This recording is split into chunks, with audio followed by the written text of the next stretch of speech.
Business mainly তিনটা জিনিস চায়: সময় বাঁচাইতে, টাকার খরচ কমাইতে এবং টাকার ইনকাম বাড়াইতে। তিনটা জায়গায় এআই দিয়ে সলিউশন আনা সম্ভব। দুনিয়ায় টাকা ইনকাম করার দুইটা উপায়। তুমি মনে করো চাও এই জিনিস বেচবো, আমি যদি বেচবো চাই ওই মার্কেট প্লেসে যাইতে পারি, 2000 ফেক মানুষ আছে, 2000-এর মধ্যে একটা ফেক মানুষ সিলেক্ট করতে পারি, তারপর একটা প্রম্পট দিতে পারি যে এই ছবিটাও হাতে ধরে থাকবে, এই জিনিস বলবে, ইউজিসি কন্টেন্ট, বাট সব ফেক। পুরা প্রসেসের মধ্যে একটা ম্যানুয়াল পার্ট, এডিটর। নেক্সট আমি যখন টু সেন্স পডকাস্টে আসবো, 1 বছর এডিটর লাগবে না। এআই শেখা তো এখন আর অপশনাল না, সবারই শিখতে হবে। সবাইকে এখন ইংলিশ শিখতে হবে, যেরকম সেরকম এআই শিখতে হবে। এআই জেনারেলিস্ট হইতে হবে, নাহলে বেশিরভাগ জায়গায় ডোর ওপেনই হবে না, কারণ ধরে নিবে basic. You have to make $10,000 per month. Okay, তোমাকে 6 মাস সময় দেওয়া হলো এবং একটা এআই বিজনেস করতে হবে। বেচতে পারলে তোমার 6 মাস লাগবে, ওই জায়গায় $10,000 হয়ে যাবে। ধরো যে 5-10 ইয়ার্স অ্যাট লিস্ট, কি অপরচুনিটিস তুমি দেখেছো মানুষদের জন্য, বা আদৌ কি আর কোনো কাজ আছে, না আমরা খালি শুয়ে বসে থাকবো, গ্রামে চলে যাবে সবাই? সব এমনি যাইতেছে উপরের থেকে নিচের দিকে, সব কমাচ্ছে। কমানোর থেকেও খারাপ, কেউ নতুন নিচ্ছে না। তুমি এত বছর ধরে যাদের এসইও শিখেছো ওদের সাথে এমন কেন করলা? Farhan, welcome to to sense podcast for the third time. না, fourth fourth time. Virtually once হ্যাঁ, and আর third time in person. In person. So it's always great to have you Farhan. প্রথমেই আমরা মানে যাতে করে রিটেনশন ড্রপ না করে, এই জন্য প্রথমেই এটা কোয়েশ্চেন করি যে এআই দিয়ে, আমি জানি তুমি এআই দিয়ে অনেক কিছু লেখালেখি করতেছো, মাগল মেমো আমি দেখতেছি যে মানে you are doing lot of things with AI, এটা নিয়ে ঘাটাঘাটি করতেছো। আমার নো যে এআই দিয়ে কী কী বিজনেস অপরচুনিটিস আছে, বা কীভাবে আমরা how can we make money using AI from Bangladesh? অনেক উপায় আছে অ্যাকচুয়ালি, এবং ফ্রম বাংলাদেশ স্পেসিফিক্যালি বলার কিছু নেই, কারণ গ্লোবাল সেম তেমন কোনো আহামরি ডিফারেন্স নেই। এ আসার কারণে অনেকগুলা ব্যাপার অনেকভাবে বদলায় গেছে, এবং প্রত্যেকটা বদলের ভিতরে অপরচুনিটিস আসছে। ওকে, সো কত ডিপে তুমি চাও আমি যাই? চাও একদম শিওর, দেখবে না কিন্তু কেউ। আচ্ছা আচ্ছা, তুমি আগে সাজ্জাদ লেভেলে কিছু কথা বলে নিয়ে দেন নাফিসের সাথে কথা শুরু করতে পারো। ওকে ওকে ওকে। সো দুনিয়ায় টাকা ইনকাম করার দুইটা উপায়। সাজ্জাদ লেভেলে কথা বলতেছি।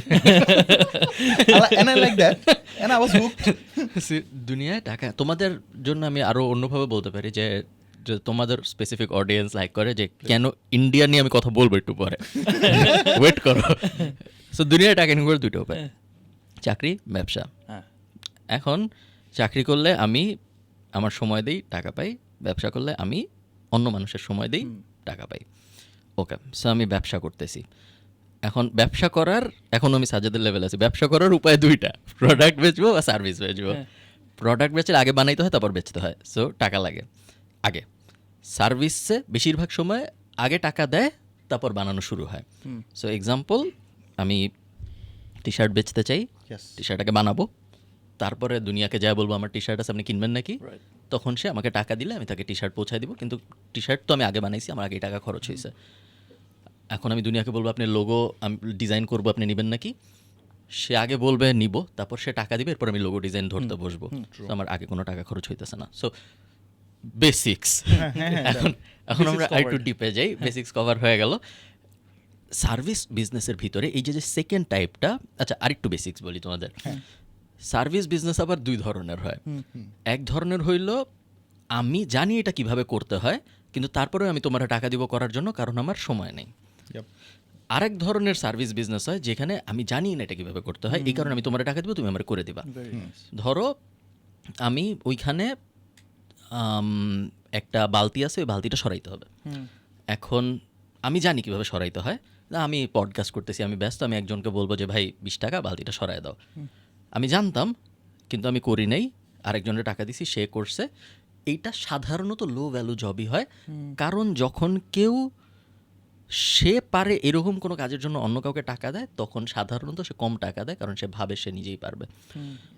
এটার উদাহরণ হলো, মনে করো তোমাকে, সাজ্জাদের জন্য এটা একটু রেলেভেন্ট হবে, মনে করো একটা ক্লায়েন্ট আসছে, পোটেনশিয়াল ক্লায়েন্ট, একটা লিড আসছে, এসে বলছে যে ভাই কী করা উচিত আমার ফেসবুকের ভিতরে, আমার বিক্রি বাড়াইতে হবে। সাজ্জাদ মনে করো বলছে যে আপনার তো ফেসবুকে এবং ইনস্টাগ্রামে আপনি তো গত 3 মাসে কোনো পোস্টই করেন নাই, আপনার একটু পোস্ট করেন। তো ওই লোক বলছে না, তো আমি তো সময় পাই না। সাজ্জাদ বলছে ঠিক আছে আমরা করে দিই। তখন উনি প্রথমেই যেটা ভাববে যে আপনি কত টাকা নেবেন, সাজ্জাদ বললো ধরো 1 লাখ। উনি ভাবে যে পোস্ট আমিই করতে পারি, পোস্ট করার জন্য কেউ করে টাকা দেয় নাকি, গাধা। তারপর দেখবা 3 মাস হয়ে যাবে উনি পোস্ট করবে না। উনি পারে, কিন্তু সিচুয়েশন ওনাকে অ্যালাউ করে না এই জিনিসটা করতে, কিন্তু অ্যাট দ্য সেম টাইম উনি অনেক টাকাও দিতে রাজি না, কারণ উনি জানে উনি পারে। এই টাইপ জবে সাধারণত অত ভ্যালু পাওয়া যায় না, অত টাকা পাওয়া যায় না। আরেক টাইপ জব আছে যেগুলা উনি জানেই না কিভাবে করে, কিন্তু উনি জানে করলে লাভ।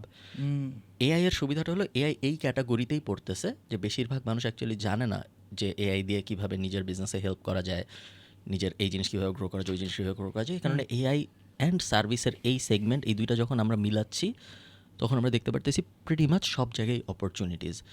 যদি তুমি চিন্তা করো যে একটা বিজনেস, সো আমরা বিটুবির ভিতরে যদি একটু থাকি, একটা বিজনেস মেনলি দুইটা জিনিস চায় বা তিনটা জিনিস চায়, সময় বাঁচাইতে, টাকার খরচ কমাইতে এবং টাকার ইনকাম বাড়াইতে।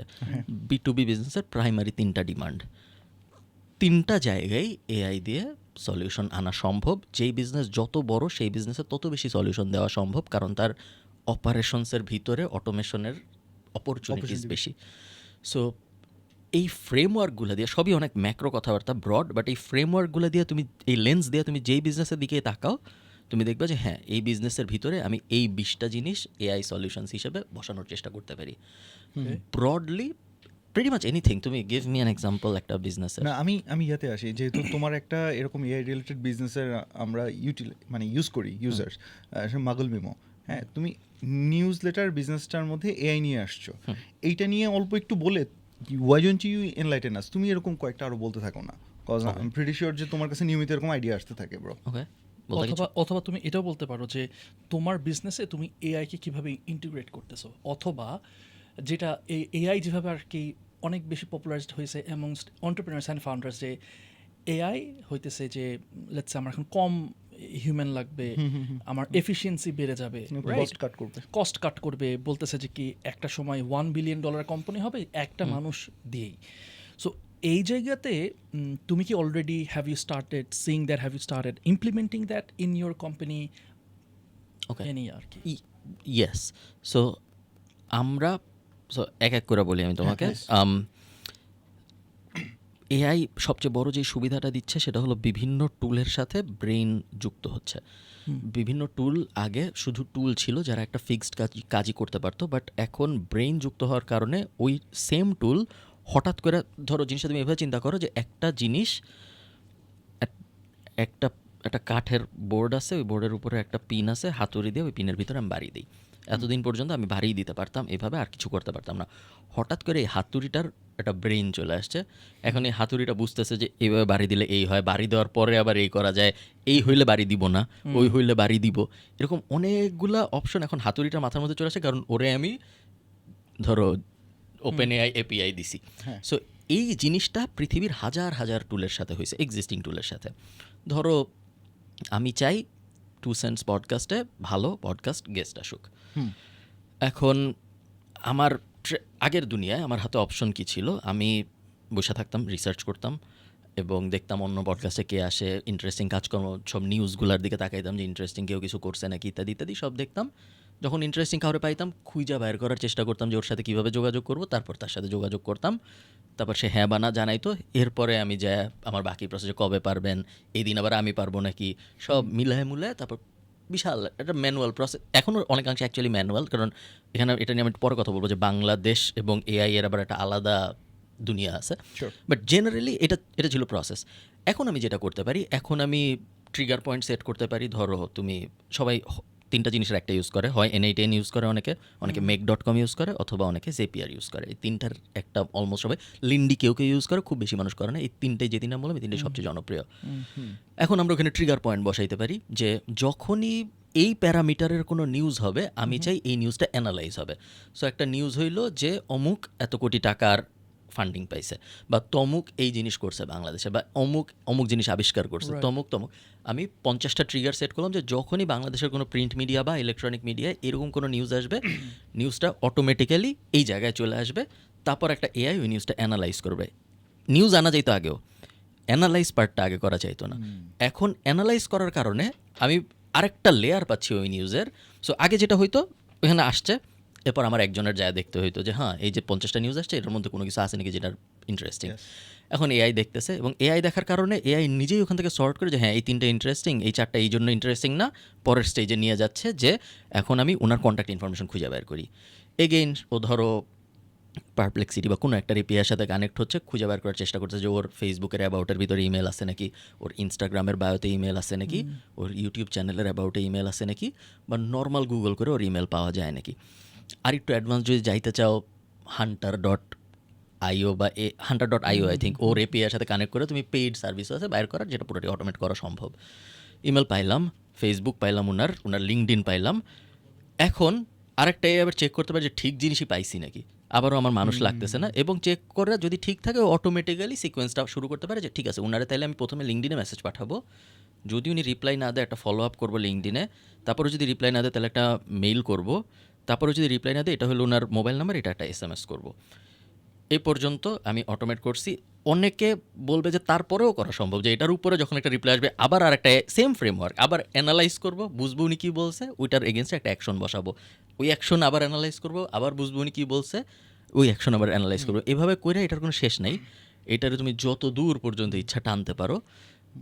যেই জিনিস করতে তোমার 3 জন মানুষ লাগতো এবং 20 দিন সময় লাগতো, ওইটা করতে এখন তোমার লাইক 5 মিনিট লাগবে। ব্রো এবং এই 0 জায়গায় মানুষ লাগবে। আমি তোমাকে মানে এমন কয়েকটা ইন্ডাস্ট্রির দিকে নিয়ে যাবো যেটা হয়তো বা অনেক অডিয়েন্স কানেক্ট করতে পারবে ইজিলি। হ্যাঁ, তার আগে মানে তুমি যে বললা দেখো কতগুলো জায়গা আছে এআই আমাদের অলরেডি প্রবলেম সলভ করতে পারে। আমি নাফিস কিন্তু নিয়মিত এই জায়গাটায় ঝামেলার মধ্যে থাকি, স্বাভাবিক যে দোস্ত আমরা অনেকদিন ধরে মিটিং করি নাই, আমাদের নেক্সট এপিসোডগুলোর জন্য উই আর নট প্রিপেয়ার্ড। আবার তুমি এমনও দেখছো যে এত পরিশ্রম করতেছি আমরা গেস্টের জন্যই তো, তাই না? গেস্টই তো এআই হয়ে যাচ্ছে। তার মানে ভার্চুয়াল যেই ইয়াগুলো কি বলে ইনফ্লুয়েন্সার তৈরি হচ্ছে, তাই না? আমি একবার একটা রিসার্চের জন্য দেখলাম যে আই ওয়াজ থিঙ্কিং যে বাংলাদেশে একসময় এটা হবে, ইন্ডিয়া এটা হবে, অমুক জায়গায় হবে। ভাই already they exist and they are making money virtually. ওই অর্গানাইজেশন এই ইনফ্লুয়েন্সার্সরা দে আর মেকিং মানি। এবং বড় বড় এটা মাঝখানে আমার সাথে একজন কথা হচ্ছে, সে বলতেছে যে কিন্তু ওরা কি আসলে ভালো ডিলগুলো পাবে? আরে ওরা একদম আইকিয়াতে করতেছে, বড় বড় জায়গায় ওরা ডিলগুলো করতেছে। সো ভার্চুয়াল, সরি তুমি এটা কিভাবে দেখতেছো? হ্যাঁ, থামাইলাম। ভার্চুয়াল একটা কোম্পানির জন্য অ্যাকচুয়ালের থেকে 100 গুণ সেফার, এবং দুনিয়া যেদিকে যাচ্ছে আই থিঙ্ক বেশিরভাগ কোম্পানির নিজের ভার্চুয়াল ইনফ্লুয়েন্সার থাকবে যে শুধু ওই কোম্পানির জন্য কাজ করবে।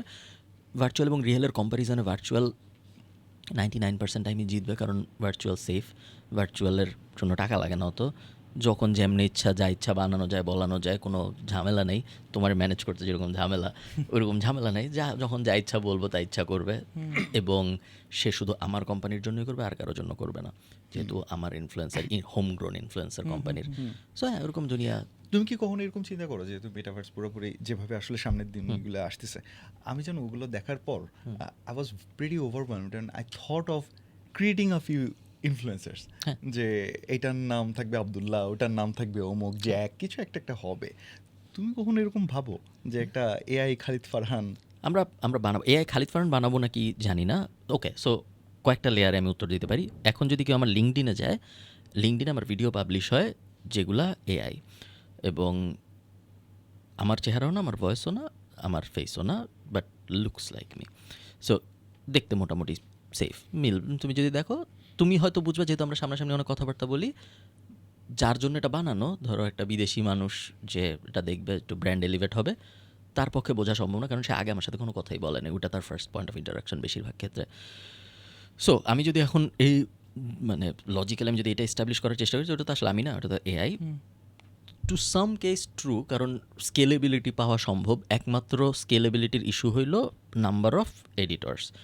যত বেশি এডিটর থাকবে আমি তত বেশি আউটপুট দিতে পারবো, কারণ কোনো তো আসলে 1000 ভিডিও বানাইতে 10 মিনিট লাগবে হয়তো, এবং যখনই কোনো নিউজ আসবে তখনই ওটার উপর একটা ভিডিও, এবং এই জিনিসটা অনেকে করতেছে। আমি শিওর তোমরা জানো যে ইন্ডিয়া স্পেশালি অনেক মানুষ করতেছে, আমেরিকা অনেক মানুষ করতেছে। এটা তো তাও রিয়েল মানুষের উপরে বানানো। অনেক প্ল্যাটফর্ম অলরেডি আসছে, আমি জানি না তোমাদের কাজ করার সুযোগ হয়েছে নাকি, I couldn't help. জানি না তোদের কাজ করার সুযোগ হয়েছে নাকি এসব নিয়ে। অ্যাড ক্রিয়েটিভ.ai বেশ জনপ্রিয়, বাট আই থিঙ্ক UGC.ai আরেকটা টুল যেটা অনেক জনপ্রিয়, ArcAds.ai আরেকটা। এগুলো সবই ফেক ইনফ্লুয়েন্সার হায়ার করার মার্কেট প্লেস।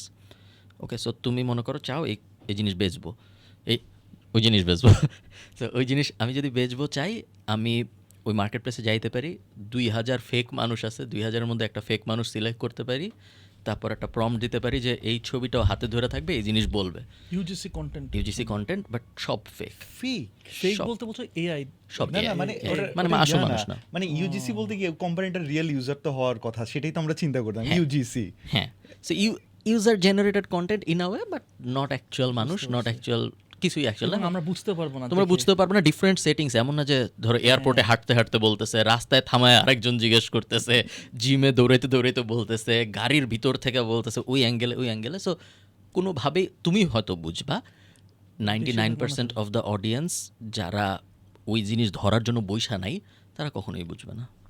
ব্রো আমি বিফোর গেটিং ইনটু দ্য, তুমি কি বলতে চাচ্ছ this is not you? Yeah, it's not me. এখন আওয়াজটা একটু জোরে দিতে পারি এখন দিব না। এখানে আমাদের স্টুডিওতে যারা আছে, তোমরা কুড ইউ গেস যেটা খালিদ ফারহান না? দেখি তো আমি দেখি তো। আমরা তুমি শুট করনি, তোমাকে right? আমরা তোমাকে we met lot of times, কিন্তু আমি এটাও নিজেও সম্ভব জানতাম না না যেটা তুমি- আমাদের পক্ষ। আমি আমি Everything you know about Google because the new king of online traffic So- is a platform everyone dismissed. You think getting found online is about হ্যাঁ, আমি তোমাকে কাহিনীটা বলি। So mainly reality is that the smart যাদের আগ্রহ তারা আমার লিঙ্কডিনে যে দেখতে পারেন, Yes, এবং yes, খালিদ ফারহানের লিংকডইনে Normal- it's not real Khalid Farhan by the way. হ্যাঁ, It's বাট তুমি fake দেখো, culture. তুমি যদি এনগেজমেন্টের দিকে তাকাও, ভিউয়ের দিকে ইয়েস আই তাকাও, ওয়াজ সিইং। কোনো সমস্যা কিন্তু নাই। মানুষ দেখতেছে, মানুষ So এটা তুমি কমেন্ট কিভাবে করতেছে। করছো? এটার ইয়াটা কি ছিল? টুলস করে আহ, কি টুলস ব্যবহার এটা করছো? হলো সো অত কমপ্লিকেটেড না, বেশ সহজ। হ্যাঁ, হ্যাঁ। সো প্রথমে যে জিনিসটা হয় সেটা হলো, প্রথম একটু আগে আমি যে এক্সাম্পলটা দিচ্ছিলাম, ওই এক্সাম্পলটা আবার ফেরত আসি। So Yes. আমার কিছু প্যারামিটার আছে। সো আমার একটা গুগল শিট আছে।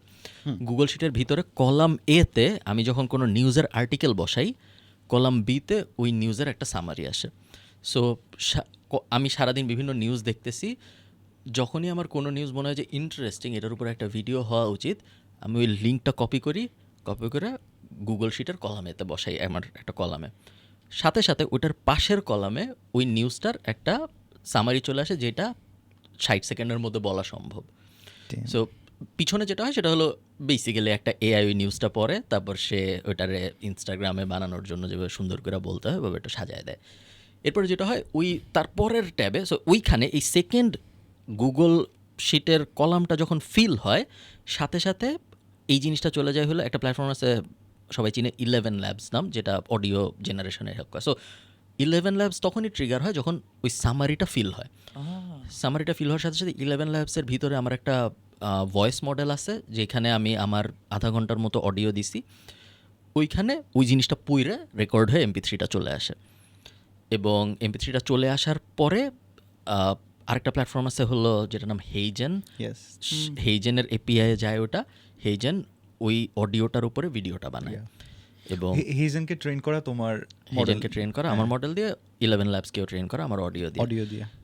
হেইজেনের কাছ থেকে পুরো জিনিসটা রেডি হয়ে আসে, এরপর ওটা আমাদের এডিটরের কাছে যায়। এডিটরের কাজ হলো ঢাকা, ধরো যে জায়গায় মুখ মিলতেছে না চোখের সাথে, যে জায়গায় ধরো মনে হচ্ছে যে আমার চোখের দিকে তাকাইলে মানুষের বুঝে যাওয়ার চান্স, ওখানে থাম্বনেলটা একটু বড়। তো আবার তোমার যেখানে বুঝে একদমই বুঝে যাবে এখানে দেখলে, ওখানে একটা বিরল দিয়ে ঢেকে। এডিটরের স্মার্ট ব্রেন দিয়ে সে এই পুরো জিনিসটা ঢাইকে সুন্দর করে ডিজাইন করতেছে। তুমি দেখবে প্রথম 2 সেকেন্ড আমাকে দেখা যেতে, অনেকক্ষণ দেখা যায় না, আবার মাঝখানে 2 সেকেন্ড দেখা যায়। আমি তোমার ওই এডিটরের জন্য আমার খুব খারাপ লাগতেছে, কজ এই হেইজেনরা যত বেটার হয়ে যাবে এই বেচারার শেষ। একটা এই যে সো পুরো প্রসেসের মধ্যে একটা ম্যানুয়াল পার্ট এডিটর। 1 বছর আমি তোমাকে বললাম, নেক্সট আমি যখন টু সেন্স পডকাস্টে আসবো, 1 বছর এডিটর লাগবে না। এই আরেকটা টুল আসবে মাঝখানে, যে ওই ভিডিওটা দেখে বলতে পারবে যে 18 সেকেন্ডে ঢাকতে হবে, 22 সেকেন্ডে মিলে নাই, 36 বিরল সেকেন্ডে দিয়ে দাও। 36 সেকেন্ড দিয়ে দাও, এটা আসবে। তারপরে আমি ওইটা ওপাস ক্লিপ টাইপ কোথাও দিব, যে ঠিক ওই জায়গাগুলো ঢাকবে। এবং হ্যাঁ, তুমি ধরে নাও 12 মাসের মধ্যে এরকম একটা ব্যাপার চলে আসবে, যখন আর রাফায়েত ভাইয়ের কি হবে? শুধু রাফাত ভাই না, আমার কি হবে, তোমার কি হবে, আমরা হ্যাঁ, সবাই একটু সবাই তাহলে। ঝুঁকির মধ্যে আছি। বাট তা তো মানে ফাইট করার কিছু নেই। না না, হবে। ব্যাপারটা কি আসলে দিন শেষে, ইয়েস আমরা এইভাবে বলতেছি আমাদের কি হবে, বাট লিটারেলি আমরা সর্বোচ্চ চেষ্টা করতেছি কিন্তু আপ টু ডেট থাকার, তাই না? course. হ্যাঁ, তুমি অলরেডি ইমপ্লিমেন্ট করতেছো, আমরা যদি বলি আমরা টাস্ক ম্যানেজমেন্ট এবং টুকিটাকি জায়গায় একটু একটু করে করে করে আপডেটেড থাকার চেষ্টা করছি, বাট রিয়েলি বিজনেসের মধ্যে ইউটিলাইজেশনের আরও অনেক বড় বড় জায়গা আছে। আমি তোমার কাছে এখন একটু জিজ্ঞাসা করবো, ধরে নাও কেউ একজন রেস্টুরেন্ট চালাচ্ছে, তুমি একটু এই লোকটাকে হেল্প করো এআই ইউটিলাইজ করে তার রেস্টুরেন্টের বিজনেসটাকে আরও গ্রো করাইতে, প্লিজ। ওকে, ফিজিক্যাল বিজনেসের আমরা একটার পর একটা যেতে থাকবো ইনশাআল্লাহ। সো রেস্টুরেন্টে আপনার বড় সমস্যা যদি আমি চিন্তা করি, একটা বড় সমস্যা সব বিজনেসের, সেটা হলো গিয়ে কাস্টমার পাওয়া। ওটা একটা বড় সমস্যা হইতে পারে কন্টেন্ট জেনারেশন, যদি আপনার কন্টেন্টে আগ্রহ থাকে। আর একটা বড় সমস্যা হলো অপারেশনসের ভিতরে, যে অর্ডার আসছে, অর্ডার টেবিল পর্যন্ত আসছে নাকি, এই সফটওয়্যারটা আমি ইউজ করতেছি বোঝার জন্য যে আমার দিনে কয়টা অর্ডার হয়েছে, ওই ধরনের জিনিসপত্র। So, তিনটা মোটা দাগে আমি প্রবলেম আইডেন্টিফাই করার চেষ্টা করলাম। সো একটা একটা করে আমরা ধরি, কাস্টমার পাচ্ছি না বা কন্টেন্ট, এই দুটাকে আমরা একসাথে কভার করতে পারি। মার্কেটিংয়ের ভিতরে আমরা কভার করতে পারি যে কন্টেন্ট জেনারেশন তো এখন ডাল ভাত সবাই করতেছে। সো তুমি যদি হিগস ফিল্ড এআই ইউজ করো, অথবা তুমি যদি ইভেন সোরা, তারপরে ফ্লো ইউজ করছো তোমরা কখনো? ফ্লো ইউজ করি না। সো ফ্লো, VO3 হ্যাঁ, সো VO3 আরেকটা মডেল হলো, গুগলেরই আরেকটা মডেল হলো ফ্লো। সো ফ্লো, তারপরে হলো হিগস ফিল্ড, তারপর সোরা, এইগুলার মোটামুটি যে কোনোটাই তুমি যদি ইমেজ দাও তাহলে ইন্টারেস্টিং ভিডিও বানানো সম্ভব সেই ইমেজ থেকে। সো আমি প্রত্যেকটাই হয়তো এক্সপ্লোর করা শুরু করবো এবং দেখবো আমার রেস্টুরেন্টের কী কী স্টিল ফটোজ আছে। সো দুইটা জিনিস আপনি করতে পারেন। এক, বাজে কোয়ালিটির ফটোকে বেটার করা এখন সবাই অলরেডি শুরু করছে জেমিনাই দিয়েই। সো এখন তুমি দেখবা সবাই, যেটা হয় সেটা হলো মেজরিটি অফ পিপল মজার জন্য করে। সো আমি স্যুট পরা না, আমি এখন স্যুট পরছি, ওই টাইপ জিনিসপত্রের জন্য অনেক মানুষ করে। বাট মেইন অপরচুনিটি হলো যে আমি একটা, আগে আমার এই খাবারের ছবিটা তুলে পোস্ট ওয়ার্দি করার জন্য আমার উপর থেকে একটা লাইট লাগাইতে হইতো, আমার খুব সুন্দর করে প্লেট সাজাইতে হইতো, ব্যাকগ্রাউন্ডটা সুন্দর করতে হইতো, নিচের টেবিলটা সুন্দর করতে হইতো, পাশে একটা এই জিনিস বসাইতে হইতো। আমার কিন্তু এখন লিটারালি জাস্ট এইটা তুলে আমি দিতে পারবো, এটা একটা দারুণ মানে ফাইন ডাইন একটা রেস্টুরেন্টের নিচে কি বলে ভেলভেট দেয়া, অলরেডি আই ক্যান আন্ডারস্ট্যান্ড। হ্যাঁ, সো এভাবে আপনি আপনার আউটপুট, সো এটা জাস্ট ইমেজ ইমপ্রুভমেন্ট। এবং যদি আমরা ভিডিও মডেলগুলো ইউজ করি তাহলে যে কোনো কিছু সম্ভব। ধরো লিটারেলি যে কোনো কিছু, আগামী মাসে যখন হাল্ক মুক্তি পাবে কথার কথা, তখন হাল্ক আপনার খাবার খাইতেছে, বেসিক্যালি আপনার ইমাজিনেশন দিয়ে আপনি লিমিটেড। সো যা সব কিছুই সম্ভব। সো আমরা ডেইলি প্রোডাকশন কন্টেন্ট 1 থেকে 500-তে নিয়ে যাইতে পারো তুমি, জাস্ট তোমার ডিপেন্ড করে যে তুমি কতটুকু ঘুরাইতে চাও নবটা। বাট স্কেল কোনো বিষয় না এখন ওখানে। আর কন্টেন্টটা কভার করতে পারছি আমরা। হ্যাঁ, এখন যদি আমরা ভাবি যে কাস্টমার অ্যাকুইজিশনের কোন কোন স্টেজে ইউজ করতে পারি আমরা এআই, সো ইন্টারন্যাশনালি আমরা অনেক ইউজ করতেছি ভয়েস এজেন্টগুলো। বাংলাদেশে ভয়েস এজেন্ট ইউজ করাটা এখন একটু ঝামেলার, কারণ বাংলায় সব এআইয়েরই বাংলার ক্যাপাবিলিটি খুব সীমাবদ্ধ, এবং কলকাতার বাংলা চলে আসে, অনেক থার্ড পার্টি বাংলা সাপোর্টই করে না। যেমন ধরো 11 ল্যাবসই ভালো বাংলা সাপোর্ট করে না, নাহলে কিন্তু আমি এআই ভিডিওগুলো বাংলায়ও বানাইতে পারতেছি না, কারণ বাংলা ভালো না। তো এইখানে ভয়েস এজেন্ট বিষয়টা একটু কমপ্লিকেটেড এই কারণে ইমপ্লিমেন্ট করা, কারণ আপনার কথা বলার ওরকম এখনো ভালো অপশন আসে নাই। সেখানে আপনার একটু ক্রিয়েটিভ হইতে হবে। আপনি ধরেন, যেহেতু আমি ডিরেক্ট ভয়েস এজেন্ট দিয়ে জিনিসটা করতে পারতেছি না, আমি কোনো ইন্টারঅ্যাক্টিভ সলিউশনের ভিতরে যাইতে পারি নাকি যেটা দেখতে মনে হয় খুব স্মার্ট, বাট আসলে ব্যাক এন্ড লজিক বেসিক এবং স্মার্ট না। আমি তোমাকে একটা উদাহরণ দিই। মনে করো আমি আমার একটা কুইজ শো অর্গানাইজ করতেছি আমার রেস্টুরেন্টের জন্য, যে আজকে অমুক খেলা আছে, অমুক খেলায় কে জিতবে। এখন কুইজের আমি বলছি যে আপনি এখানে কমেন্ট করেন, কিছু একটা হবে, জিতলে আমি ফ্রি দিব কিছু একটা। এখন ধরো 2000 কমেন্ট আসছে বা 500 কমেন্ট আসছে। এখন প্রত্যেকটা কমেন্টের, সো অনেক বেসিক্যালি সব জায়গায় সো প্রত্যেকটা কমেন্টের রিপ্লাই ইউজ করা সম্ভব, চাইলে সেন্টিমেন্ট অ্যানালাইসিস করে ব্রড জিনিসটা বোঝা সম্ভব, চাইলে শুধু পজিটিভ। সো আমি যেভাবে শুরুতে ভাবতেছিলাম যে শুধু পজিটিভ কমেন্টগুলোকে আমি মেসেজ পাঠাবো, যে বা শুধু যারা ওভার এনথুজিয়াস্ট তাদেরকে আমি মেসেজ পাঠাবো যে হ্যাঁ ভাই, আপনার এই কমেন্টটা দেখলাম, মনে হলো আপনি খুবই ইন্টারেস্টেড, আমার খুব ভালো লাগছে দেখে, আমি আপনাকে একটা স্পেশাল এই জিনিস দিচ্ছি, আপনি কালকে চলে আসেন। ইভেন যেটা এখন অনেকে করে, এখন কিন্তু ভয়েস মেসেজ অটোমেট করা যায়। সো যেটা করা সম্ভব, যে কেউ একজন কিছু একটা ফিল করছে, ধরো ওয়েবসাইটে একটা ফর্ম ফিল আউট করছে কেউ, সাথে সাথে তুমি তার হোয়াটসঅ্যাপে একটা ভয়েস মেসেজ পাঠাতে পারো যে হে ভাই, আমি ফারহান, মাত্র দেখলাম আপনি আমার ওয়েবসাইটে একটা ফর্ম ফিল আউট করছেন, এই জন্য আমি ভাবলাম আপনার একটা মেসেজ পাঠিয়ে রাখি, ভালো লাগছে দেখে। আমি কিন্তু না, আমি কিন্তু করি এই জিনিস ইন্টারন্যাশনাল ক্লায়েন্টদের সাথে রেগুলারলি, এবং উনি ধরো রাত 2টা ফর্ম ফিল আউট করতে আমি 2:30টার সময় ওনাকে Really? আবার ডিলে থাকে ইচ্ছা করে জানি মনে না হয় যে damn, যে that's ইচ্ছা করে ডিলে দেওয়া nice. থাকে। আমরা সেকেন্ড পাসপোর্ট নামে আমাদের একটা জিনিস আছে যেখানে আমরা এই জিনিস বলা ঠিক নাকি আমি ঠিক শিওর না। সো সেকেন্ড পাসপোর্ট অনেক নামে আমাদের অনেক একটা অনেক উচিত স্টাডি কনসালটেশন সার্ভিস আছে, যেখানে সো কোনো আমরা অ্যাড কখনো আমরা চালাই না, আমাদের ওয়েবসাইটে গেলে মানুষ খুঁজে বের করতে পারবে, যেখান থেকে আয়ারল্যান্ড ইউকেতে হায়ার স্টাডি বিষয়ে আমরা মাঝে মধ্যে হেল্প করি। একটা ফর্ম আছে, ওই ফর্মটা মানুষ ফিল আউট করে। ওই ফর্মের ভিতরে আমরা অনেক কিছু জানতে চাই, আপনার এসএসসি কত সালে, এইচএসসি কত সালে, ব্যাচেলর আপনি কোন দেশে যাবেন, কি পড়তে যাবেন, আইএলস দিছেন নাকি দেন নাই, অনেক কিছু। এই সব কিছু উনি ফিল আউট করে। ফিল আউট করার পর সব কিছু একটা এআইয়ের কাছে যায়। চাইলে কিন্তু আমরা ওনাকে 1 সেকেন্ডেই জানাইতে পারি, আমরা 1 সেকেন্ডে জানাই না কখনো, আমরা একটু ডিলে দিই মাঝখানে। ডিলে দিয়ে তা ওই প্রোফাইলটার সাথে সাথে অ্যানালাইজ হয়ে যায় এবং আমরা 1 সেকেন্ডের মধ্যে বুঝে ফেলি যে ওনার জন্য আমাদের সার্ভিস বসবে নাকি বসবে না। আমরা একটু ডিলে বসাই, তারপর ধরো কিছুক্ষণ পরে উনি আমার কাছ থেকে একটা ইমেল পায় যে হাই ভাইয়া, আমি দেখলাম আপনার প্রোফাইলটা, হ্যাঁ আমার মনে হয়েছে যে এই আপনার এই করতে হবে। 100% জিরো মানুষ। স্টাডি কনসালটেশন টিমে আগে মানুষ ছিল, এখন আর নাই। That's nice. আরেকটা জিনিস আমি এখানে একটু অ্যাড করতে চাই, পরে হয়তো বা ভুলে যাব। আমি রিসেন্টলি তোমার কাছ থেকে শুনতেছিলাম যে তুমি ইউটিউব অটোমেশনের একটা করতেছো, ইউ হ্যাভ এ চ্যানেল, বা তোমার বিজনেস স্কুল থেকে একজন করতেছে। এখানে একটু এলাবোরেট করবা, বিকজ আমার কাছে খুব ইন্টারেস্টিং লাগছে জিনিসটা। তুমি বলো তুমি কি দেখছো? আচ্ছা, আমি যেটা দেখছি যে ওটা বিজনেস স্কুলের একজন স্টুডেন্ট, রাইট? সো বিজনেস স্কুলের একটা স্টুডেন্ট, সে হচ্ছে একটা ইউটিউব চ্যানেল আছে, চালায়, পার মান্থ $500 to $700 ইনকাম করে, 1 বছর হয়েছে, রাইট? এবং পুরাটা এআই, মানে পুরা চ্যানেল হইতেছে, কন্টেন্ট পুরোটা পুরা কন্টেন্ট হইতেছে এআই। তো আমার একটা আন্ডারস্ট্যান্ডিং ছিল যে ইউটিউব হইতেছে এআই হইলে একটু করবে, সেই করবে, কিছুই করে না। কি $720 he made in the last 30 days. So the question is that if anyone wants to do that, how can, but editingটা আছে, Editingটা manual, basic but editing, basic, হ্যাঁ। হ্যাঁ বেসিক এডিটিং। সো এটার ব্যাপারে can you share something, because এটা কি তোমার একটা channel নাকি এরকম you have lot of students এরকম, ক্যান ইউ, বিকজ অটোমেশন দিয়েও আই থিঙ্ক এখানে দের ইজ অ্যান অপরচুনিটি যারা students they can make money with AI. So দিন শেষে মেইন ফান্ডামেন্টাল বিষয় যেটা, সেটা হলো যদি আপনার আউটপুট ভালো হয় এবং আপনি প্রসেস অপটিমাইজ করতে এআই ইউজ করেন, তাহলে আপনার লস হওয়ার চান্স কম। যদি এমন হয় যে আমি আউটপুট ম্যাক্সিমাইজ করব কিন্তু কোয়ালিটি ড্রপ করবে, তাহলে যত এআই ইউজ করা হয় লাভ হয় না। ভাঙে বলি আমি তোমাদের, মনে করো আমি ঠিক করলাম যে এখন তো এআই দিয়ে লেখা কোনো বিষয় না, আজকে থেকে আমি ঠিক করলাম আমি দিনে 200 স্ট্যাটাস দিব, কারণ আমি দেখছি যে স্ট্যাটাস দিলেই নাকি টাকা পাওয়া যায় ফেসবুকে। আমি ঠিক করলাম এখন থেকে প্রতি সেকেন্ডে স্ট্যাটাস দিব, কোনো সমস্যা নেই। আমি একটা জেপিআর ইন্টিগ্রেশন বসাবো, যখনই টেক ক্রাঞ্চে কোনো আর্টিকেল পাবলিশ হবে সাথে সাথে আমি একটা স্ট্যাটাস দিব। সম্ভব, কোনো ব্যাপার না, সবাই করতে পারে।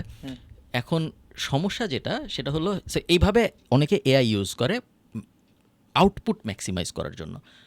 আউটপুট ম্যাক্সিমাইজ করতে গেলে বেশিরভাগ সময়ে কোয়ালিটি ড্রপ করে।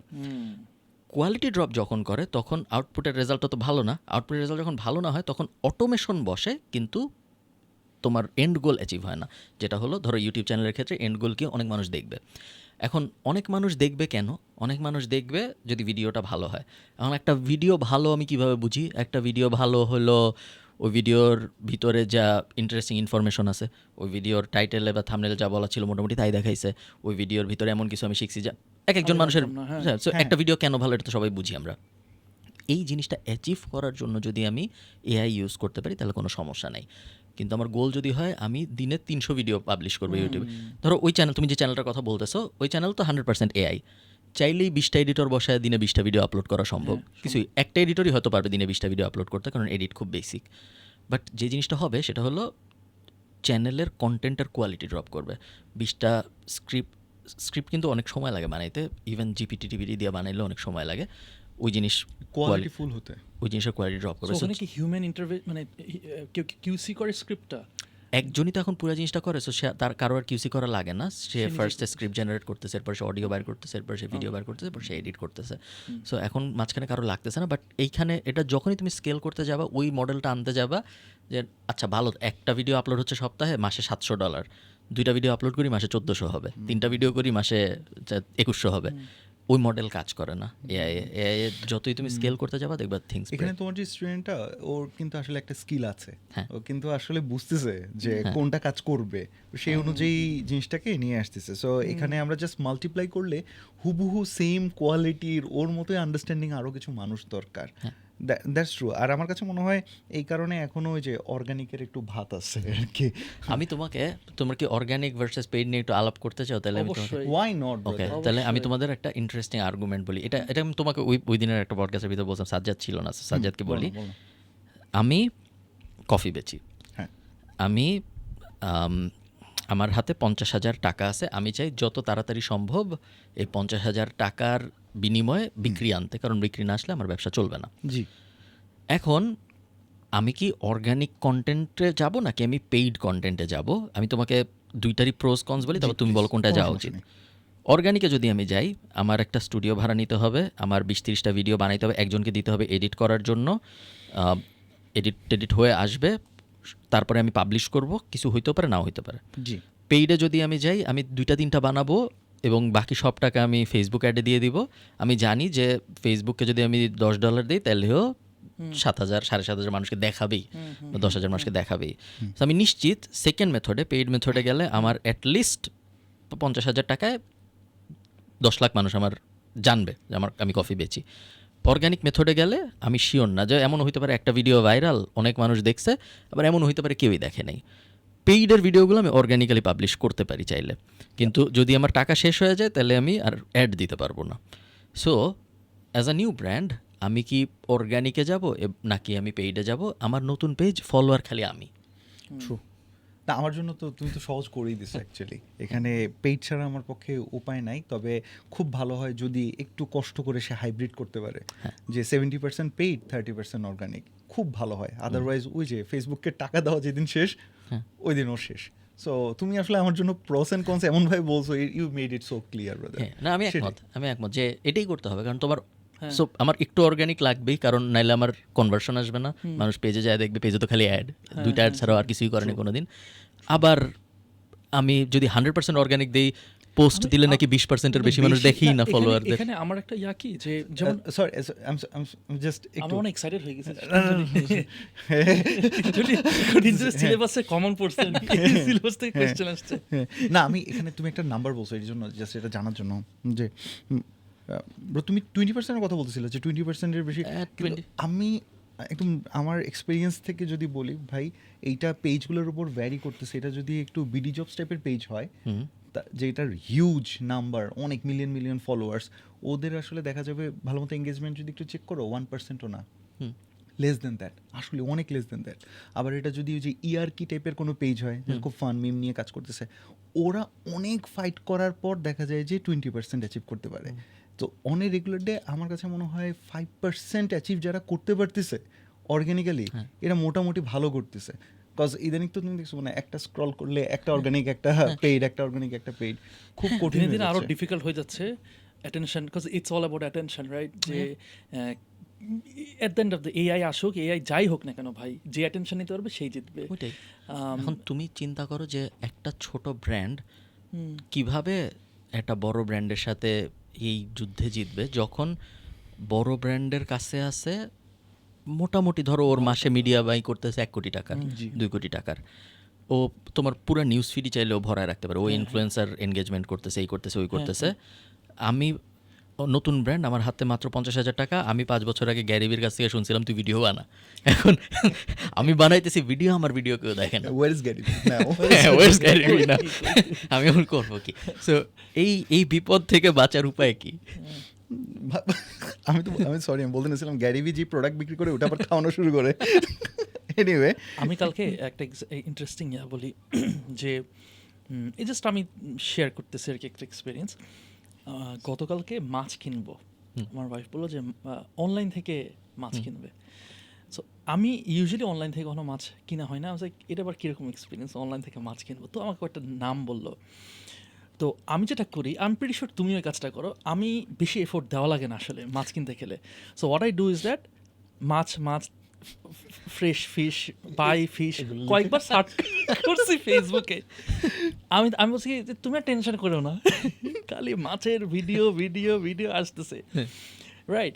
সো এটা বলার উদ্দেশ্য তো হচ্ছে এটা যে আমি কিভাবে মানে অ্যাজ এ বায়ার আমি কিভাবে জাজ করি কার কাছ থেকে কিনবো।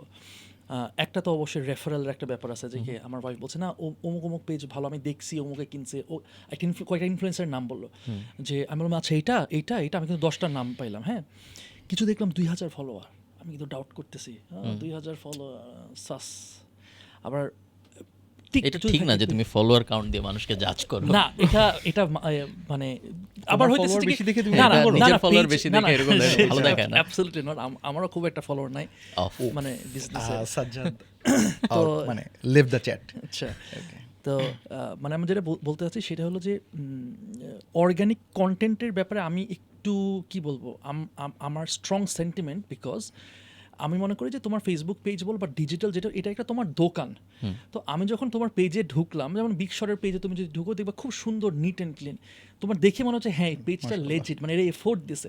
আমি আমি আমি কিন্তু খুব জাজ করি যে আচ্ছা ওর লাস্ট পেজ ইয়াগুলো কীরকম বা পোস্টগুলো কীরকম, তারপরে আমি একটা ডিসিশন নিই আচ্ছা মেবি বা আমি মেসেজ দিতেছি হাবি যাবি। সো লাইক আই সেড, ঘুরে ফিরে একই কথা যে ভাই অর্গানিকও দরকার, পেইডও দরকার, বাট বাজেট যদি কম থাকে ফার্স্টে start with paid ads is very effective, specially for Facebook তো মানে কি বলবো, আমার খুব খারাপ লাগে গুগলের জন্য, ওরা কেন এত জোস করে করতে পারো না, they have YouTube and I don't know কেন, মানে ইউটিউব এত বড় কেন ওটা আমরা আমি জাস্ট ওর সাথে একটা জিনিস অ্যাড করে দিই বলেন। ওর সো সাথে পেইড অ্যাডস অ্যান্ড হ্যাঁ, এই পেইড fair. অ্যাডসের একটা বিষয় না, নাফিসের এই কথা থেকে আমাদের একবার একটা এক্সপিরিয়েন্স হলো, সেটা হচ্ছে আমরা বিগ শট তো এখন আমরা একটু দেশের বাইরে কয়েক জায়গায় মানে পাঠিয়ে ট্রাই করি কোন দেশে কী হবে না হবে। আমরা প্রথম হচ্ছে পাঠালাম অস্ট্রেলিয়ায়। সো আমরা যখন প্রথম অস্ট্রেলিয়া পাঠালাম, তো ওইখানে বিগ শট অস্ট্রেলিয়া এভাবে করে পেজ করে শুরু করা হলো। সো ওইখানে আমরা একটু বোঝার চেষ্টা করলাম যে এইখানের মানুষজন আমাদের বাংলাদেশের মতো চিন্তা ভাবনা যে একটা পেজে মাত্র 200টা ফলোয়ার, এটা কে কিনবে, তারপর আবার একটু ব্রাউন কালার, আমরা ভালো একটা টেনশনের মধ্যে আছি। ইন্টারেস্টিংলি ওইখানে একটা সেকেন্ড ভাই, ইস আটকে গেছে না ফ্রুটস, ওকে বিসমিল্লাহ।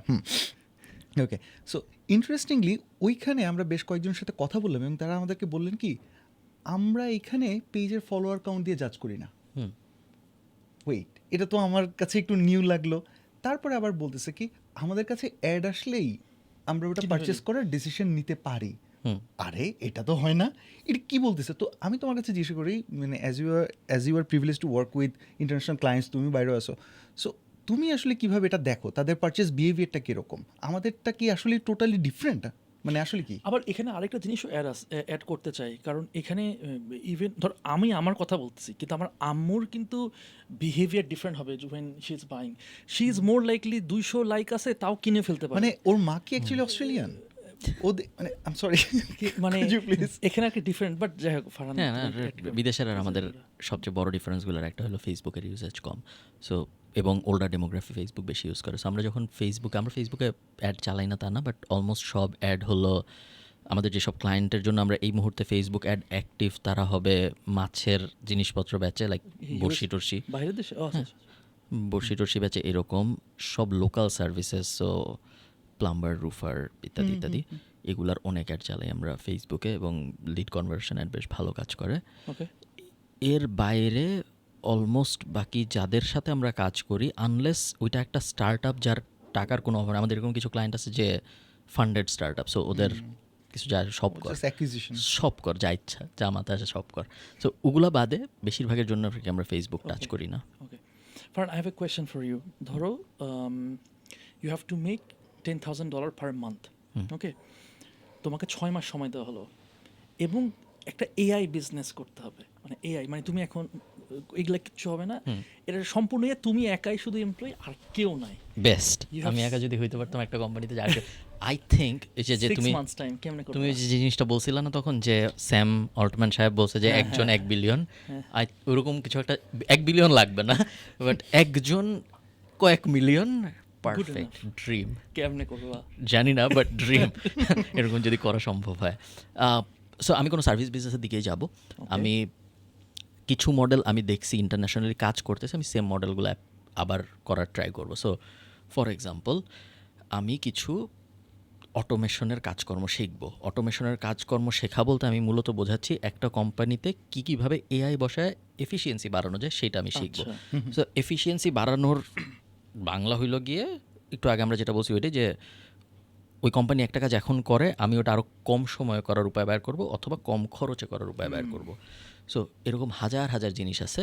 আমি ধরো মোটা দাগে যদি চিন্তা করি যে একটা কোম্পানির এক্সাম্পল দাও। Agency, marketing agency. Okay, so একটা মার্কেটিং, অন্য কিছু বলতা?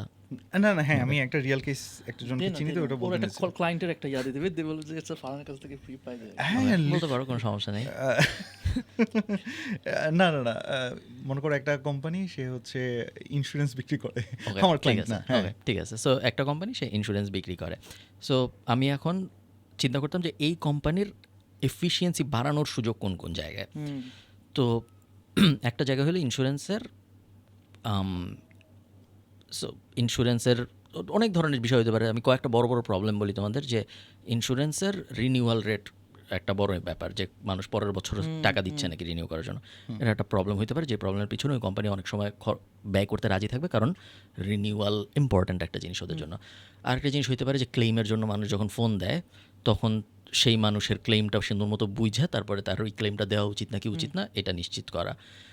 আরও বেসিক লেভেলে আমি আসতে পারি, শুরুর দিকে যখন মানুষ ওই ইন্স্যুরেন্সটা কেনার ডিসিশনটা নিতে যায়, তখন সে যেই কোয়েশ্চেনগুলোর মুখোমুখি হয়, এই কোয়েশ্চেনগুলোর অ্যান্সারে কোনোভাবে এআই বসানো সম্ভব নাকি। সো তাকে আমি কোনো একটা এমন প্রসেসের মধ্যে দিয়ে নিয়ে যেতে পারি নাকি এআই ব্যবহার করে, যে তার 99% কোয়েশ্চেন্স ওখানে উত্তর হয়ে যাবে। সো আমি আগে প্রসেস আইডেন্টিফাই, বা এমনও হতে পারে যে ওই ইন্স্যুরেন্স কোম্পানির আমি দেখলাম যে হ্যাঁ ওরা এই কল সেন্টার ইউজ করতেছে একটা ইন্স্যুরেন্স কোম্পানির জন্য, ওদের কত কল আসে, তারপর আমি দেখলাম যে হ্যাঁ ওদের 300 কল আসে মাসে, বা এই 300 কলের মধ্যে হাফ যদি আমি রিপ্লেস করতে পারি, তাহলে হাফ কল এই ব্যাপারে আসে, ওকে তাহলে তো এটারে যদি আমি এইভাবে মডেলটা সাজাই যে এই নলেজটুকুকে দিব, তাইলেও হাফ কল মোটামুটি নিয়ে নিতে পারতেছে। বা এমনও হইতে পারে যে ওই ইন্স্যুরেন্স কোম্পানির একটা ইমেল অ্যাড্রেস আছে support@insurance.com, আমি চাই ওখানে যখনই একটা ইমেল আসবে সাথে সাথে 10 সেকেন্ডের মধ্যে আমি ওনার একটা রিপ্লাই দিব যে আপনার এই জিনিস আমি এই করতেছি, যেটা ধরো টিকিটে করে, ধরো জেনডেস্ক দিয়ে সে এখন করতেছে ওরকম। সো প্রবলেম বুঝলাম, প্রবলেম বুঝার পরে আমি এই প্রত্যেকটা প্রবলেমের জন্য প্রবাবল সলিউশন বানাবো, যে এটা এই প্রবলেমের জন্য আমি এই করবো তাহলে এই হবে, এই প্রবলেমের জন্য এই করলে ওনার 50% এই জায়গায় বাঁচবে। সব কটা সলিউশন আমি বানাইলাম। এখন আমি একটা ডিসিশন মেকারকে খুঁজে বের করার চেষ্টা করবো ইন্স্যুরেন্স কোম্পানির, যে যার আমি বলতে পারবো যে আমি বানাইছি। সো এই জায়গায় আপনার একটু ক্রিয়েটিভ হইতে হবে। আমি একটা স্ট্র্যাটেজি বলি যেটা আমার মনে হয় কাজ করবে, যেটা কারণ আমি এটা দেখছি ইন্টারন্যাশনালি কাজ করতে। সো অনেকে যেটা করে, তারা ওই সিইওকে মেইল করে, সিইও বা সিএমওকে মেইল করে। সো কিছু হ্যাক আছে। একটা হ্যাক হইলো, যদি ওই কোম্পানি ফান্ডেড হয়, তাহলে যে ফান্ড দিছে তাকে সবসময় সিসিতে রাখতে হয়। এটা হলো রুল। রিয়েলি? হ্যাঁ, তাইলে সিইও প্রেশার পায় রিপ্লাই দেওয়ার। So, মনে করো তুমি ওর সাথে যোগাযোগ করবা, তুমি আমার রাখছো সিসিতে, যে মনে করো তুমি তোমার মার্কেটিং সার্ভিস এই যে ডাইসিমোকে বেচবা। হ্যাঁ। এখন তুমি ওরা বলছো যে ভাইয়া আমি আপনার ফেসবুক পেজে একটা সমস্যা দেখছি, এটা তুমি মেইলের ভিতরে বলছো, ওরেই মেল করছো, আমি আসি সিসিতে।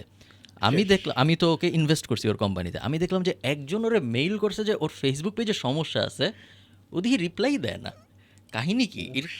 নার্ভাস একটা গুরুত্বপূর্ণ জিনিস বলছো, রিপ্লাই কেমন? ফাউন্ডারে আমি ইনভেস্ট করলাম, সাধারণত এটা হয় না, সবাই রিপ্লাই দেয়।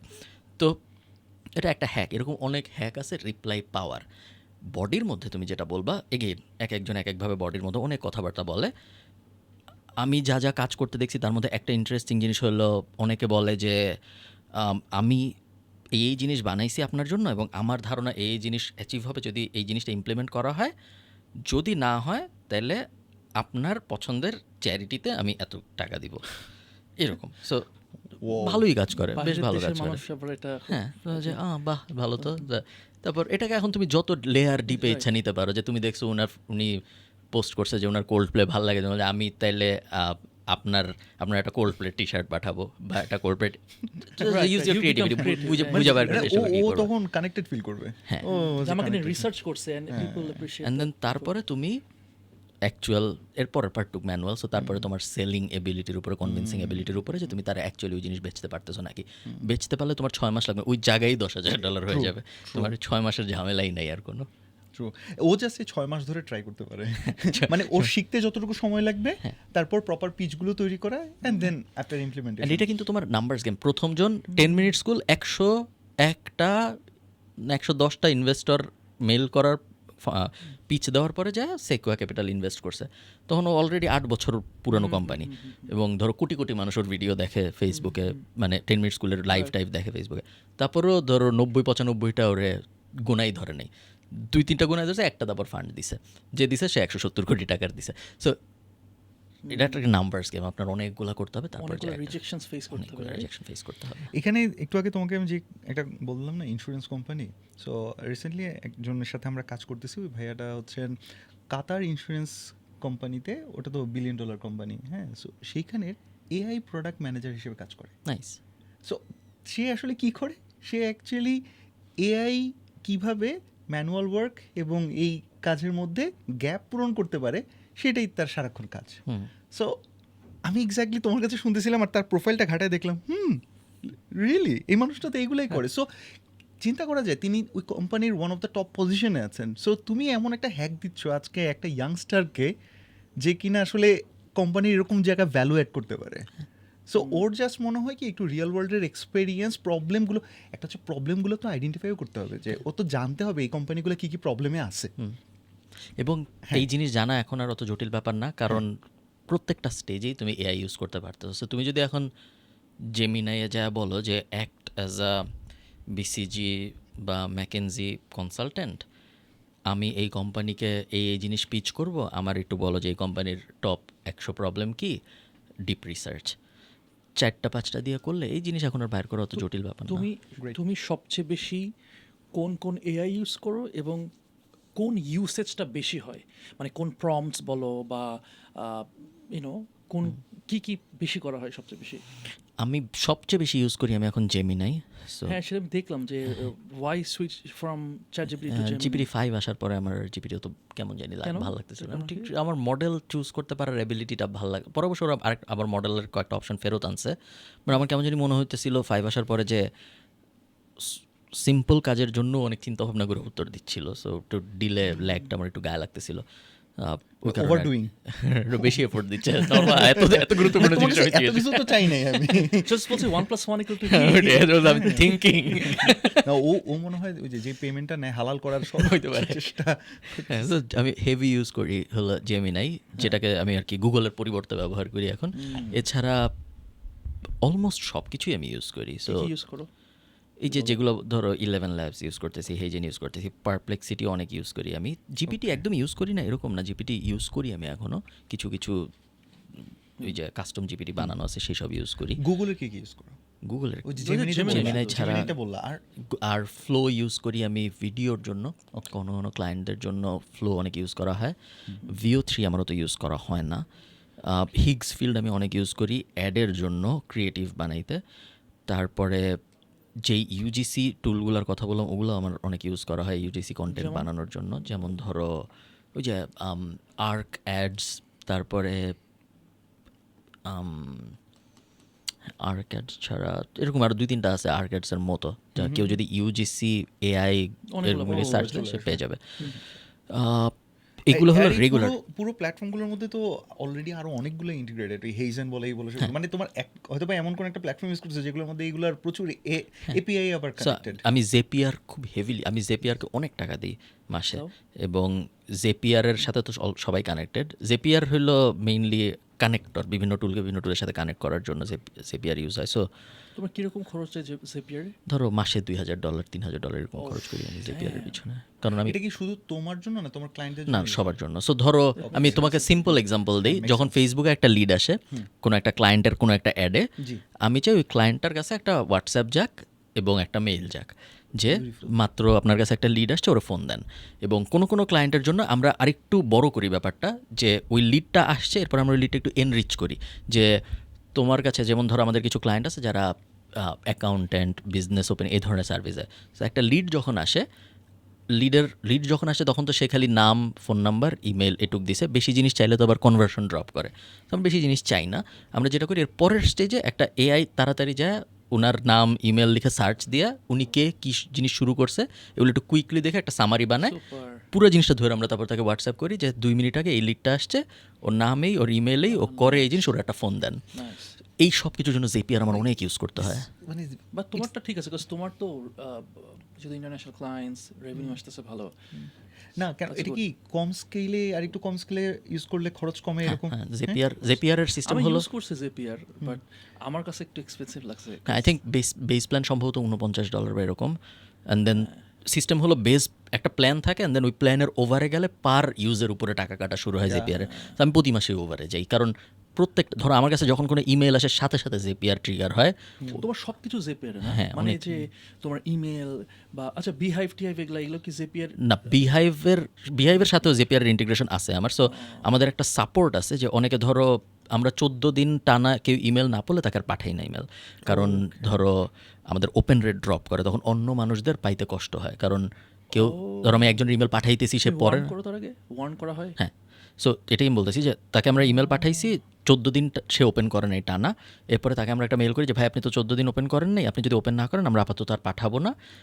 কারণ হলো গিয়ে যখন অনেক মানুষকে তুমি ইমেল পাঠাচ্ছ এবং অনেকে ওপেন করতেছে না, তখন গুগল সব ইমেল প্রমোশনে পাঠানো শুরু করে, সো বাকিরাও পাবে না ওনার জন্য। সো এটা আমরা চাই না, এই কারণে আমরা তাকে টেম্পোরারিলি মেল পাঠানো বন্ধ করে দিই। তো এরপরে সে আবার যোগাযোগ করে যখন সে ওই মেলটা দেখে যে আপনি 14 দিন পাঠান নেই, আমরা বন্ধ করতেছি। সো সে ধরো 3 মাস পরে রিপ্লাই দিছে যে ভাই আমি অসুস্থ ছিলাম বা কিছু একটা, তখন আবার তখন সাথে সাথে এই মেলটা যখন আসে তখন সাথে সাথে এটা জেপিআর ট্রিগার হয় যে এই লোক সাবস্ক্রাইবার ছিল নাকি দেখো। যদি দেখে যে ছিল, এরপরে ট্রিগারটা হলো কবে ও ইনঅ্যাক্টিভ হয়েছে, এরপরে ওটা দেখে যদি সাবস্ক্রাইবার থাকে তাহলে আবার ওকে আমরা অ্যাক্টিভ। এই টাইপ হাজার হাজার জিনিস আছে যেসব জায়গায় আমি বিভিন্ন রুল বসায় এগুলো রাখছি। কি তুমি একাই করো না তোমার টিম আছে? এই তো আমি একাই করি, এটা মাশাআল্লাহ। খুব একটা মানে একবার তুমি বুঝে গেলে মোটামুটি সিমিলার সব কিছু। আচ্ছা খুব ফারহান, একটা এফোর্ট লাগে না, জাস্ট ইউ গোটা বি খালিদ ফারহান মাশাআল্লাহ। তোমার এখন এমপ্লয়ি সাইজ কিরকম? আমরা বাংলাদেশে আছি 15-20 জন, আয়ারল্যান্ডে আছি 6-7 জন, এগুলো হলো ফুল টাইম, আর পার্ট টাইম আসলে কেস বাই কেস ডিপেন্ড করে। সো অ্যারাউন্ড 30-এর আশপাশে ধরতে তোমার এখন পারবে কি কি কোম্পানিজ আছে? নিজের। হ্যাঁ মানে সো আমি তোমার তো তো এখন mainly- অনেকগুলো না যে তুমি resource তুমি ব্যবহার যে করে নাম্বার রাখতেছি। তুমি বলছো, আমার মনে হয় তুমি যে সকল জায়গায় ইনভেস্ট করছো বা তোমার স্টেকগুলো কম সেগুলো তুমি মনে হয় বলো নাই না, সেগুলোর এমপ্লয়ি হিসাব করে তো বলো নাই। না, আমি শুধু আমি যাদেরকে হ্যাঁ, ম্যানেজ করি ওটা তুমি বলতেছি। যেগুলোকে লিড করতেছো নিজে, এগুলায় কত এমপ্লয় আছে তো আমি আসলে সঠিক আমি ওভাবে তো জানিও আর না। বলতেছো না। হ্যাঁ আমি একটু কন্টেক্সট দিই সবার, যে এটা হইতেছে ফারহান ইনভেস্ট করছে ডাইসিমো, রাইট? ডাইসিমো এর প্রোনাউন্স করতে আমার খুব card game board game, Sorry, board game. হ্যাঁ, you guys can check it out, খুবই ফান একটা গেম, ষড়যন্ত্র, গোয়েন্দাগিরি অ্যান্ড কালো বাজার। চেক ইট কালো আউট, বাজার। খুবই জোস একটা ইয়া। ওকে। সো ইনভেস্টমেন্টের সহ হিসাব করলে আই থিঙ্ক অনেক হয়ে যাবে, কারণ ধরো ফাড়ি ঘরেই তো কাজ করে প্রায় 15-20 জন, ও রাইট রাইট রাইট। তারপরে না এই জন্যই বলতেছি, আমি তো দেখলাম যে আসার সময় ক্যাফেতেই তো কাজ করে ধরেন ম্যাট 3 জন। কফি বলো, ফারি হ্যাঁ, বলো। ম্যাট কফিতে কাজ করে 10-15 জন, ওগুলা বাদ। আমি শুধু আমার এজেন্সি এন্ড তোমার কন্টেন্ট কি কি ওগুলার এখানে কি কি কন্টেন্টে কতজন কাজ করে ভিডিও এডিট করে 3 জন, ফুল টাইম? 2 জন, হ্যাঁ 3 জনই ফুল টাইম এখন। তিনজন ভিডিও, full time? হ্যাঁ ভিডিও এডিট করে 3 জন, এই তো, আর থাম্বনেল বানায় একজন, এই ও থামে যে ওটা কি এগুলো সবই ফুল টাইম? সব ফুল টাইম। ওকে। সো আর এজেন্সিতে এজেন্সিতে 15-20 জনের মতো হবে, সব ফুল টাইম না? সব ফুল টাইম। ওকে। তোমার কাছে মনে হয় যে এআই না থাকলে তোমার এমপ্লয় সংখ্যা মানে 4-5 গুণ বেশি হতো, মানে কি আসলে কত গুণ কমাতে পারছো কি মনে হয়? বেশ অনেকাংশে। গত 6-7 মাসে আমি হায়ার করিনি, এবং এবং আর তুমি স্কেল আপ করছো কিরকম 6-7 মাসে? প্রত্যেক মাসে অন অ্যাভারেজে ধরো 10-15টা করে ক্লায়েন্ট বাড়ে আমাদের। সো নর্মাল সময় হলে আমার এই গত 6 মাসে 7-8 জন, 5 থেকে 7 জনের মতো হায়ার করা লাগতো। মানে স্কিলড, প্রপারলি proper. স্কিল সেরকম 5-7 জন হায়ার করতে হতো two cope up with that scale. So এখন কমে, এবং তুমি আমার তাহলে তুমি যে ইনভেস্টমেন্টটা করতেছো এআই তে, হ্যাঁ, এইটা তুমি ওই হিউম্যানের সাথে একটু আমাকে কম্পেয়ার করে বলবা? এআই এর তো ধরো এআই বেটার কোয়ালিটি হয় অনেক সময়, এআই এর তো 24/7 কাজ করতে পারে। স্কেল করার পর খরচ আসলে এআই অনেক কম কম্পেয়ার টু নর্মাল হিউম্যান। কোনোভাবেই কম্প্যারিজনে কম্প্যারিজনে হিউম্যানের জিতার সম্ভাবনা খুব কম বেশিরভাগ ক্ষেত্রেই। এটা আসলে এটা সম্ভব কি না। ব্যাপারটা এরকম যে প্রথম দিকে কস্ট একটু বেশি যাবে, পরে মানে আমি কতদিন অ্যাটলিস্ট, যেমন তুমি যেটা বলছো $59, বিলিভ মি এখন জাস্ট আমার পকেট খসখস করতেছে কখন আমি $15 খরচ করবো হ্যাঁ জেপিয়ারের জন্য, cause it was so beautiful to listen যে একটা ক্লায়েন্টের জন্য কত দূর পর্যন্ত চিন্তা করছো, তাই না? মানে লিটারেলি এন্ড মাইল পর্যন্ত গিয়ে ওকে এভাবে স্পুন ফিড করে আসতেছো, এটাই তো ক্লায়েন্ট চায়। ভাই তুমি আমাকে একদম শিশুর মতো আদর করে খাওয়াই দিবা। ক্লায়েন্টের খুব সুন্দর একটা কথা বলে যে আমি তো এগুলা জানতাম না যে এটা আমার সাথে হবে, আপনি আমাকে বলবেন না, মানে তখন কিন্তু আমাদের খুব কষ্ট লাগে যে ইস, এই লোকটাকে যদি আগে থেকে ট্রেন আপ করা যেত। সো এই জায়গায় আমার তো এখন ওই $59 খরচ করার জন্য জাস্ট ইয়ে করতেছে, but you tell me brother যে এইটা আমার কতদিন ধরে আমি হয়তো বা খরচটা আমার টানতে হবে, দেন ফাইনালি আমি টেস্ট করা শুরু করবো, আর কোথায় কোথায় আমাকে স্মার্ট হতে হবে। 59 না, তোর আরো বেশি লাগবে। 59 হচ্ছে বেসিক। আমার সো আমার মনে হয় জেপিআর এর ফ্রি প্ল্যানও আছে, বা 14 দিনের ফ্রি ট্রায়াল এরকম কিছু না কিছু আছে। আমি অনেকদিন নিচের দিকে প্ল্যানগুলো দেখিনি, বাট আমার ধারণা আছে। সো যে কেউ যায় শুরু করার চেষ্টা করতে পারে, জাস্ট টেস্ট করার জন্য টাকা লাগার কথা না। অ্যাটলিস্ট 14 দিন ফ্রি আছে বা ফ্রি টায়ার আছে একটা, এরকম কিছু আছে। কতদিন লাগবে রেজাল্ট পাইতে এটা বলাটা কঠিন, কারণ অটোমেশন তো সাজাইতে বেশিক্ষণ লাগে না এখন, বাট ওই অটোমেশনের ভ্যালু কীরকম এটা প্রেডিক্ট করাটা কঠিন। ধরো আমি দিনে 1,000 থেকে 3,000 ইমেল পাই ধরো দিনে, আমি টোটাল সব মিলায়।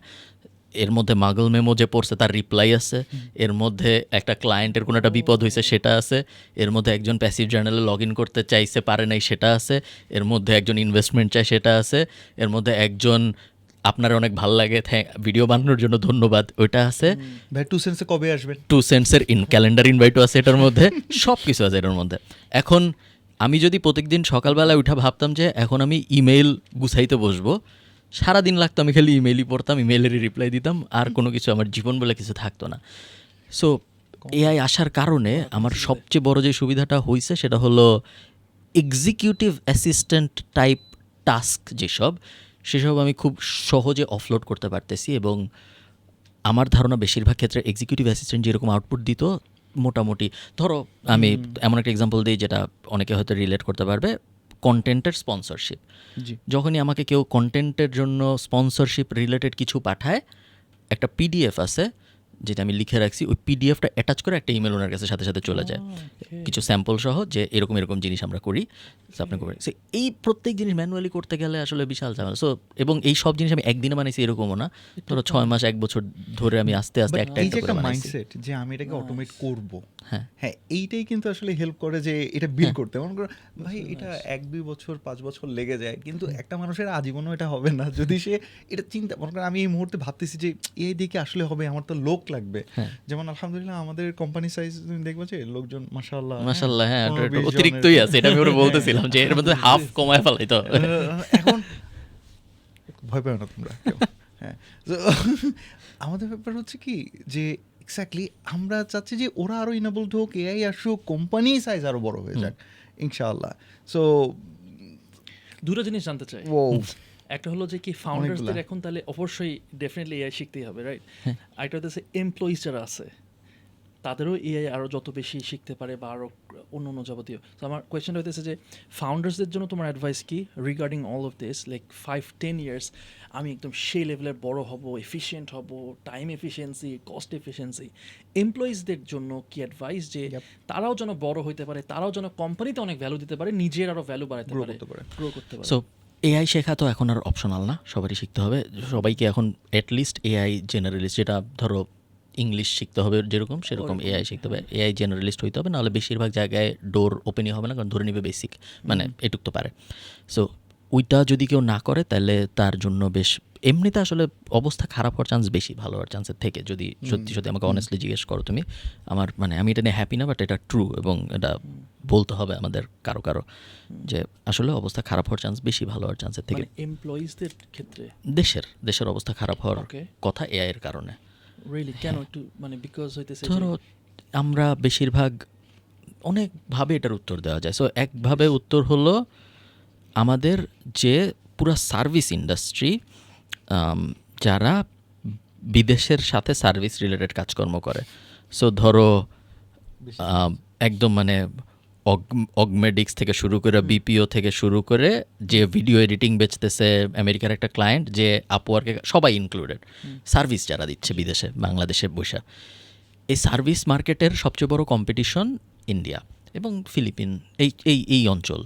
কারণ সিমিলার প্রাইস এবং কম্পারেবল মার্কেট ক্লায়েন্টের দৃষ্টিতে, আমি বাংলাদেশ থেকে নিব নাকি আমি ইন্ডিয়া, সিমিলার প্রাইস ওনাদের কাছে, ঘুরায় ফিরায় দুজন একে।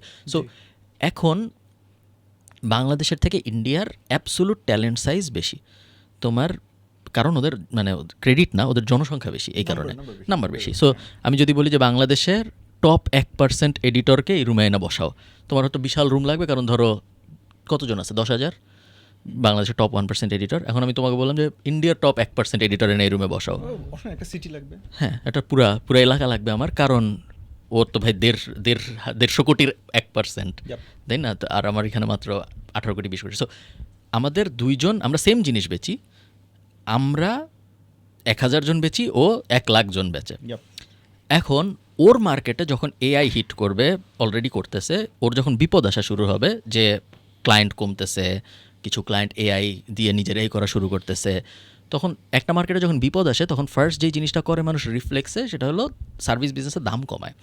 তো একটা ক্লায়েন্ট এসে বললো যে আমি তোমার আর কালকে থেকে, আগামী মাস থেকে রাখবো না। বলবে যে আচ্ছা, আগে একটা ভিডিও করতে আমি $50 নিতাম এডিট করতে, আপনি আমারে $20 দিয়েন। বা তখন আরেকজন বলবে আপনি আমারে $10 দিন, লোয়ার একটা বেস প্রাইস সেট হয় তারপর মার্কেটে। সো ওই মার্কেটে যখন লোয়ার বেস প্রাইস সেট হয়, তখন আশপাশের মার্কেটগুলা ওই রেট ম্যাচ করা শুরু করে, কারণ নাইলে আশপাশের মার্কেটে তো ইন্ডিয়ায় একজন $10 দিতেছে, তুমি ঢাকায় বসে $80 দিতে চাবা, আনলেস তুমি অ্যাবসোলুটলি ডিফারেন্ট ব্রিলিয়ান্ট কিছু দিবে না, কেউ, বেশিরভাগ মানুষ দিবে না। সো তুমি হঠাৎ করে রিয়ালাইজ করবা 5 বছর পরে যায় যে ইন্ডিয়ার ওই 1 লাখ এডিটর, যারা টপ 1% খুব ভালো এডিটর ছিল, এআই আসার কারণে ওই 1 লাখ মানুষই তো এআই শিখে নেই। অনেকেই আছে ধরো এআই আমি এডিট করতেছি, আমি আমার মতো এডিট করবো, তো 50,000 শিখছে বা 10,000 শিখছে ওখান থেকে। ওই 10,000 এখন 10 লাখ এডিটরের সমান কাজ করতে পারবে। ওই 1 লাখের মধ্যে থেকে 10,000 এআই শিখছিল, সেই 10,000 এখন 1 লাখের সমান আউটপুট দিতে পারবে, সেম কোয়ালিটি রেখে, কারণ এআই ওর জায়গায় জায়গায় টাইম বাঁচাবে বিভিন্নভাবে। ধরো ক্লিপের কোন জায়গায় মনোযোগ দিতে হবে এটা বলে দিবে, ট্রান্সক্রিপ্টটা কুইকলি ইউটিউব অ্যানালিটিক্সের সাথে মিশায় যে এই জায়গায় স্পাইক হয়েছে, এগুলার অনেকভাবে ওকে টাইম বাঁচাই দিবে। সো এখন ইন্ডিয়ায় আমরা তাইলে 10,000 মানুষ পাইলাম যারা খুব ভালো ভিডিও এডিট করতে পারে, এবং ওরা এখন খুব কম দামে, যেহেতু ওরা এআই ব্যবহার করতে পারতেছে, এবং একজন এখন ক্লায়েন্ট কুলাইয়ে পারতেছে না, কারণ ওর কাছে ইনবাউন্ড অনেক বেশি, এবং আসতেছেও করে দিতেছে, ওর বেশিক্ষণ লাগে না ওনার করতে। এই যখন অবস্থা, তখন ওই বাংলাদেশের যে 1,000 এআই ভিডিও এডিটর ছিল, যার মধ্যে ধরো ওইখানেও ধরলাম 10% এআই শিখছে, 100 জন হয়েছে। সো এই 100 জন ওই 1 লাখ জনের সাথে কম্প্যারিজনে এটা ম্যাথমেটিক্যালি সেন্স মেক করে না যে তারপরেও এ জিতবে। এটা আমি ধরে নিচ্ছি এই লজিকে যে ক্লায়েন্ট ইন্ডিয়ায় আসতেছে, ক্লায়েন্ট কোথাও নাও যাইতে পারে, কারণ এআই যেদিকে যাচ্ছে যে ক্লায়েন্ট বলবে যে আমি কোথাওই যাব না, আমি তো নিজেই করব। আমার কোম্পানিতে আমি একজনের রাখবো যে এআই মোটামুটি সব বুঝে, ওই এটা করবে, ওই ওটা করবে, ওই ওটা করবে। আমি জীবনে কখনো পাইথন স্ক্রিপ্ট লিখি নাই আগে কখনো। মাঝখানে আমাদের একটা ক্লায়েন্টের জন্য, আমাদের একটা ক্লায়েন্ট একটা টাইপ, এমন একটা জিনিস বেচে যেটার জন্য একটা হোটেল টাইপ বুকিং সিস্টেমের ভিতর দিয়ে যাইতে হয় একটা ইউজারের। সো আমি চাইলাম যে প্রত্যেক রাত্রে আমি চাই আমার কাছে একটা ইমেইল আসুক যে কতজন টিকিট কিনছে।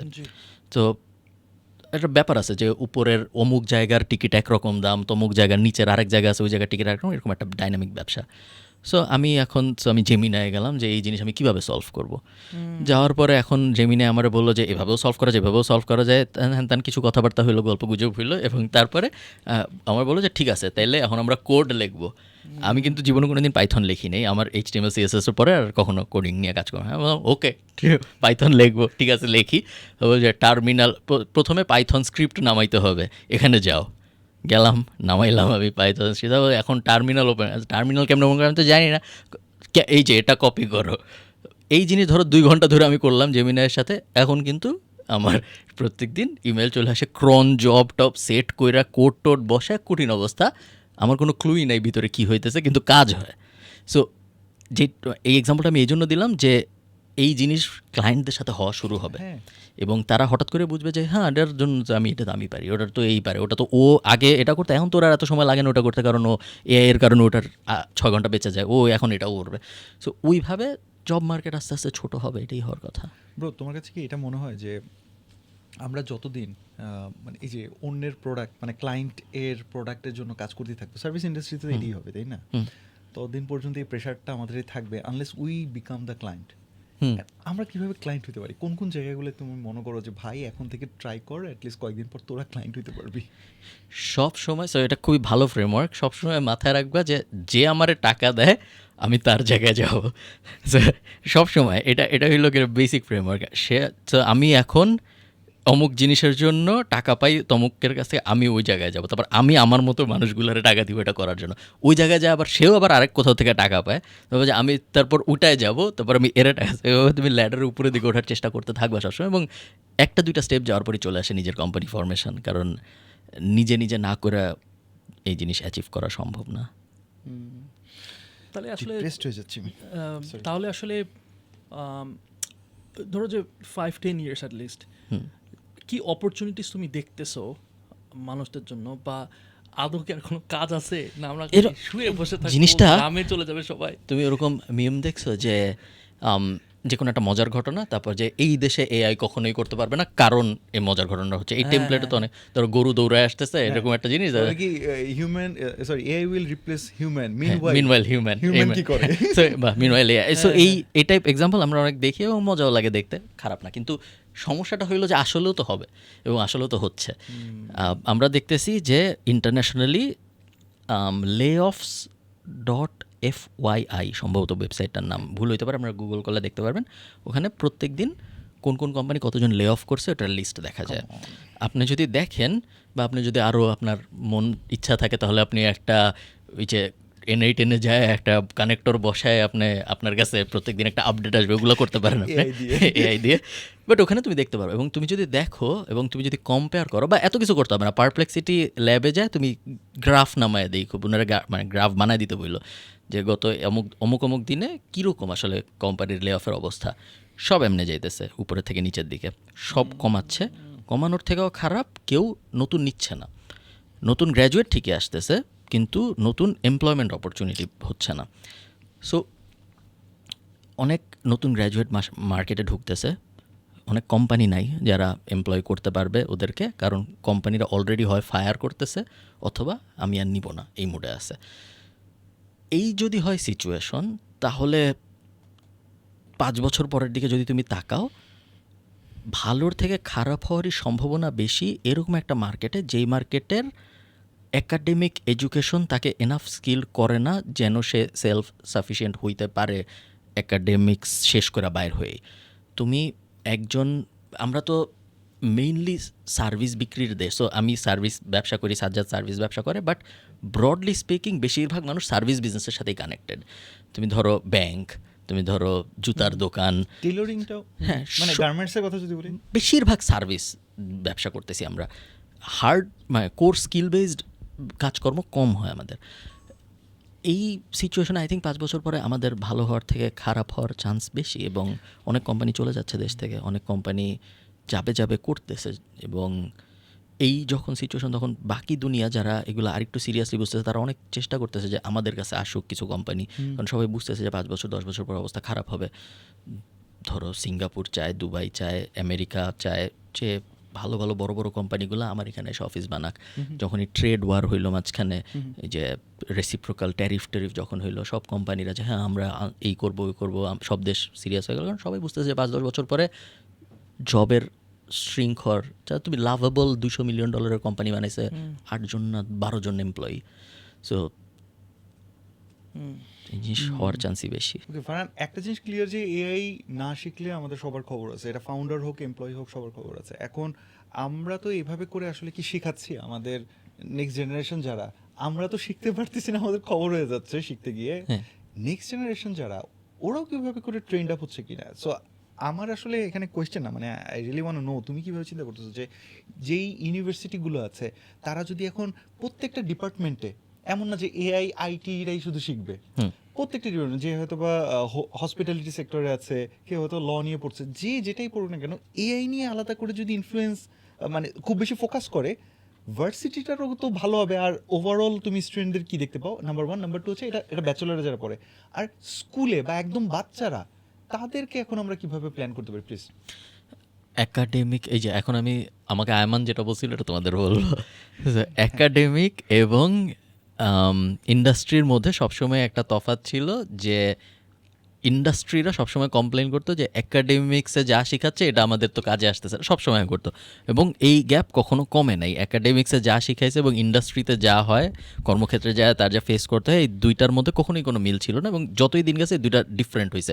একাডেমিক্স সাধারণত অত সেম পেসে গ্রো করে না যত তাড়াতাড়ি ইন্ডাস্ট্রি গ্রো চেঞ্জ হয়। এখন এআই আসার পরে এই জিনিস ইন্ডাস্ট্রির চেঞ্জ আরও র্যাপিড হয়ে গেছে।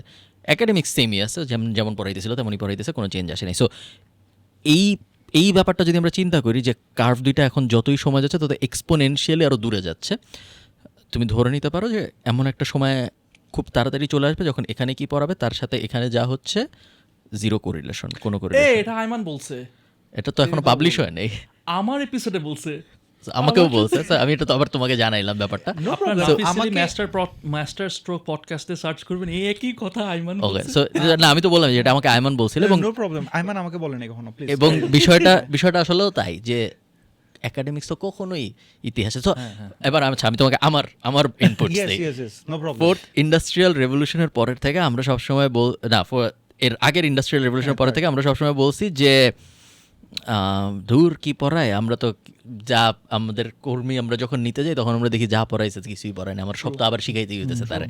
সবাই তাই বলে, সবাই। এখন তার মধ্যে আরও একটা আগেও ও যা শিখায় পাঠাইতো আমার কাজে আসতো না।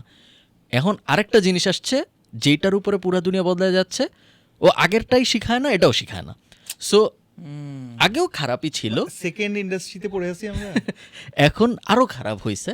আগে আমি তাও শিখাপড়া নিতে পারতাম, এখন তাও পারি না, এরকম একটা সিচুয়েশনের দিকে আমরা জানি না এখন আমরা ওই সিচুয়েশনে যাচ্ছি। সো হ্যাঁ, আই ডোন্ট থিঙ্ক কোনো সলিউশন আছে। ইউনিভার্সিটি থাকে নাকি 15-20 বছর পরে সেখানে কী শিখাবে? এই তুমি এরকম করতেছো কেন? তুমি একটু ধরো, আমি তোমার কাছে সলিউশন চাইলাম, তুমি কি শুরু করলা? আমার কাছে কোনো সলিউশন নাই আনফরচুনেটলি। তবে এটা ঠিক, তুমি যদি প্রপার জায়গার রাইট কনসার্নটা অ্যাটলিস্ট রেজ করতে পারো, ভাই আজকে না হোক কয়দিন পরে অ্যাটলিস্ট চ্যাটজিপিটি বা সেটাই। জেমিনাই তো তোমাকে বলে দিবে সলিউশন দিয়ে, নাকি? ওটাই। So asking with the right prompt even important. তবে আমার কাছে মনে হয় ভাই, মানে হাই টাইম যে এখন আমাদের বাচ্চাগুলোকে শেখানোর জন্য হলেও আমরা শিখি এআইটা, অ্যাটলিস্ট এআই ডেভেলপ করা না হলেও এআই এর ইউটিলাইজেশনগুলো শিখি। সো দ্যাট যে অটোমেশনগুলোর কথা বললো, ভাই কত দূরে পিছিয়ে পড়ে আসছি আমরা। কি 15-16 জন নিয়ে $50,000 মনে করো কোম্পানি চালাচ্ছ, ওই 15-16 জন নিয়ে 50,000 বিডিটির কোম্পানি চালাচ্ছি, মানে কি এক, সরি এত কম না, কি এক অবস্থা ভাই। হ্যাঁ, এই জায়গা থেকে বাঁচার জন্য আমার কাছে মনে হয় যে আর কোনো উপায় নাই ভাই, খুব বেশি মানে প্রায়োরিটি দিয়ে ফোকাস করতে হবে যে আমি শিখতেছি, আমার এমপ্লয়িরা শিখতেছে, আমার নেক্সট জেনারেশন শিখতেছে, আমার পোলাপান শিখতেছে, আর কোনো উপায়ই নেই। তাও তুমি যদি আমি পেসিমিস্টিক ওয়েতেই আরও চিন্তাভাবনা প্রোগ্রেস করি, আমরা এআই আসার আগেই বলতাম যে আজকে যে ছেলে ক্লাস 2, তোমরা শুনো না এরকম কথা যে আজকে যে ছেলে ক্লাস 2-3-তে পড়তেছে ও এমন একটা চাকরি করবে, এই চাকরি এখনো আবিষ্কার হয় নাই। 60% of the jobs are yet not created for those school going kids. Okay, so এটা আমরা বলতাম এআই এর আগে। এখন তারপরে যখন এআই আসলো, এখন যদি তুমি চিন্তা করো যে আমরা যেটা ভাবতেছিলাম ওই জবগুলো ক্রিয়েট হয় নাই, এখন তো তাইলে জিনিসটা আরেকটু খিচুড়ি হয়ে গেল না? এখন দেখা গেল যে যেগুলো 60%, ক্রিয়েট হয় 100%ই ক্রিয়েট হয় নাই, এবং যা ক্রিয়েট হয়েছে ওগুলো এআই করে ফেলায়। সো আগে একটা ছিল যে আমার বাচ্চা এখন যেটা পড়তেছে ওই জব এখনো ক্রিয়েট হয় নাই, একসময় যা হয়তো, এখন তো দেখা যাচ্ছে যে ওই জব ক্রিয়েট হয়ে ওই জব অটোমেটিক্যালি করে ফেলারও ব্যবস্থা হয়ে গেছে। তো আমার বাচ্চা কি পড়ে কি করবে? একটু বলো না কি পড়বে ভাই। এটার কোনো উত্তর নাই। একটা অ্যান্সার অনেকে দিচ্ছে, বুঝছো, যেমন আমি ওই যে কিছু ইন্টারন্যাশনাল ব্যাকালারেট প্রোগ্রামগুলো যারা চালাচ্ছে, তাই না, আইবি প্রোগ্রামগুলো, ওরা বলতেছে হলিস্টিক এডুকেশন। কিরকম টাইপের? যে আমি কিন্তু আইবির প্রমোশন করতে আসিনি এখানে, এনিওয়ে হলিস্টিক এডুকেশনটা কি হচ্ছে যে এই ছেলেটাকে বা মেয়েটাকে অলরাউন্ডার বানানোর চেষ্টা, প্রবলেম সলভিং স্কিল শেখানোর চেষ্টা, নতুন নতুন জিনিসে অ্যাডাপ্ট করার চেষ্টা।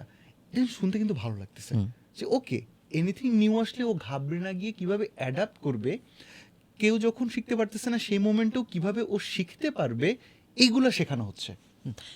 ফাইন। ইলন মাস্কের একটা স্কুল আছে সম্ভবত অ্যাস্ট্রো স্কুল বা এরকম নাম। আরেকটা স্কুল আছে স্যান ফ্রান্সিসকোতেই, নাম হইল যে নাফিসের দেশে, যেটার নাম হইল গিয়ে নেচার স্কুল। আরেকটা স্কুল আছে অ্যালফা স্কুল। সো 3টা স্কুল আছে, সবার কনসেপ্টই মোটামুটি সিমিলার। সবাই ওই ফার্স্ট প্রিন্সিপাল থিঙ্কিং শেখানোর চেষ্টা করে, যে ধরো আমি তোমাকে একটা কাগজ আর একটা কলম দিলাম, দিয়ে বললাম নাফিসকে একটা জিনিস বুঝাও। ফার্স্ট প্রিন্সিপাল থিঙ্কিংয়ে চেষ্টা করা হয় প্রথম লেয়ারে ওই জিনিসটা নিয়ে চিন্তা করতে, যে আদৌ আমার কাগজ কলমই লাগবে নাকি বোঝানো। বা ধরো আরেকটা সুন্দর এক্সাম্পল হইতে পারে যে আমি পয়েন্ট এর থেকে পয়েন্ট বিতে যাব।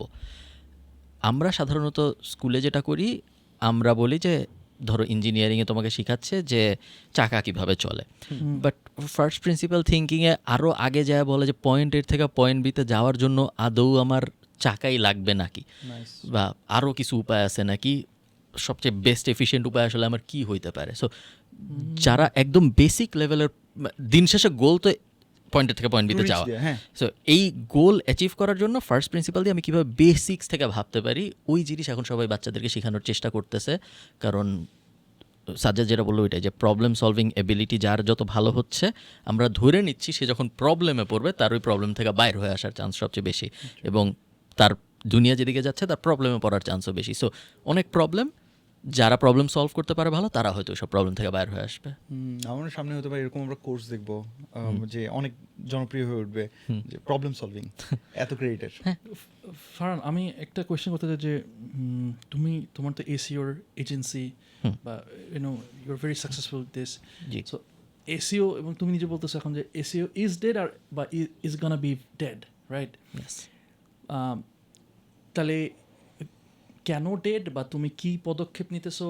What is your plan for the next 5-10 years? Plus তুমি এত বছর ধরে যাদের এসইও শিখেছো ওদের সাথে এমন কেন করলা? কিছু কিছু জিনিস আছে যেগুলো আমাদের কন্ট্রোলের বাইরে। ইন্ডাস্ট্রি যখন চেঞ্জ হয় তখন এরা অনেকটা, ধরো যেটা আমি ওই দিন একজনকে বলতেছিলাম, যে অনেক দিন পর্যন্ত 50-100 বছর পর্যন্ত ঘোড়ার গাড়ি চালাইছে মানুষ, তারপর হঠাৎ করে 1.5 বছরের ডিফারেন্সে সব ঘোড়ার গাড়ি আসল গাড়ি ইঞ্জিনের গাড়িতে রিপ্লেস হয়ে গেছে। কেউই বুঝে নাই যে এরকম হবে, কেউই প্রেডিক্ট করতে পারেনি, সবাই নর্মাল ছিল, ঘোড়ার উপরে ইনভেস্ট হচ্ছিল, সব ঠিকঠাক হচ্ছিল। হঠাৎ করে দেখলো 10টা গাড়ি আসছে, 20টা গাড়ি আসছে, ধাম করে আর ঘোড়াই নেই, সব গাড়িতে রিপ্লেস হয়ে গেছে। এটা বলার কারণ হলো, সব সময়ে মানুষ তার জন্য সবচেয়ে কনভিনিয়েন্ট এবং সিম্পল সলিউশনে যায়। গুগলে কোনো একটা কিছু আমার জানতে হবে, আমি গুগলে সার্চ দিব, তারপর আমার কাছে 10টা রেজাল্ট আসবে, তারপরে সেই 10টা রেজাল্টের কোনোটা আমি ক্লিক করব, পড়ব, তারপর আমি ওই জিনিস জানতেও পারি নাও পারি। এইটার থেকে আমি একটা জায়গায় যাই, একজনকে আমার যেমনি ইচ্ছা বাংলা ইংলিশ ভয়েস সব মিশায় জিজ্ঞেস করব, ও সব জানে, ও আমার সুন্দর করে, ও আমার ব্যাপারেও অনেক কিছু জানে, ও অনেক সুন্দর করে বুঝায় টুঝায় কনটেক্সট দিয়ে আমার বলবে। তার থেকেও বড় কথা, যদি এমন কিছু একটা বলে যেটা আমি বুঝি, আমি আবার জিজ্ঞেস করতে পারবো, ও তারপর আমার আবারও বলবে, তারপরে আমি অ্যাড অন করতে পারবো যে না আমি এই জায়গায় তখন যাব না, আমি আগে ওই জায়গায়, অনেক কিছু আমি করতে পারবো, যে এই জিনিস আমি গুগল সার্চে কোনোদিনও করতে পারতাম না। সো যে গাড়ির এক্সাম্পলটা আমি এই কারণে বললাম, যে সহজ জিনিস এবং মোর কনভিনিয়েন্ট জিনিসে মানুষ ইভেনচুয়ালি যাবেই, এবং লজিক্যালি এই জিনিস কখনোই মেক সেন্স করে না। যে তুমি গুগল তো আমাদের থেকে, আমার আর সাজ্জাদের থেকে বুদ্ধিমান, তোমারটা জানি না। তো এখন গুগল তো জানে যে গুগলের অ্যালফাবেটের $1 ট্রিলিয়ন কোম্পানির বিশাল একটা পোর্শন আসে সার্চের অ্যাড থেকে। জি।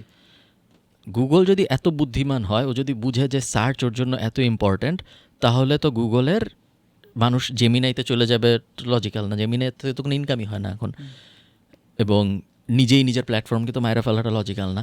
তারপরে উপরে একটা এআই ওভারভিউ বসানো জরুরি না, উপরে তো একটা অ্যাড থাকলে ভালো হয়, তাই না? সারা জীবন তো অ্যাডই দেখছি আমরা গুগলের উপরে, এখন হঠাৎ করে এআই ওভারভিউ দেখতেছি, এটা কেমন কথা? অ্যাড থাকলে ভালো হয়।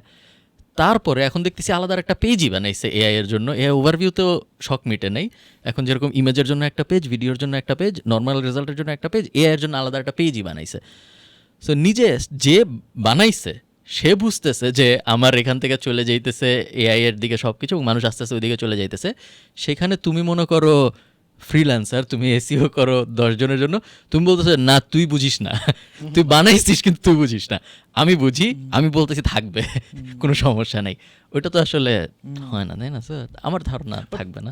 তাহলে তোমার মানে তোমার এজেন্সিতে তুমি কি করবা, because that's the service you are selling, তাহলে হ্যাঁ, what's the আমরা plan? আমরা এখন আস্তে আস্তে চেষ্টা করতেছি পেইড অ্যাকুইজিশনের জিনিসপত্রের দিকে যাওয়ার। So Okay. অটোমেশন আমরা আস্তে আস্তে বেচা শুরু করতেছি, বাট মেইনলি এখন আমরা অনেক গুগল অ্যাডস বেচতেছি। Okay. মেটা আমরা সবসময় বেচতাম, এখন আরও বেশি বেচার চেষ্টা করতেছি। ওভারঅল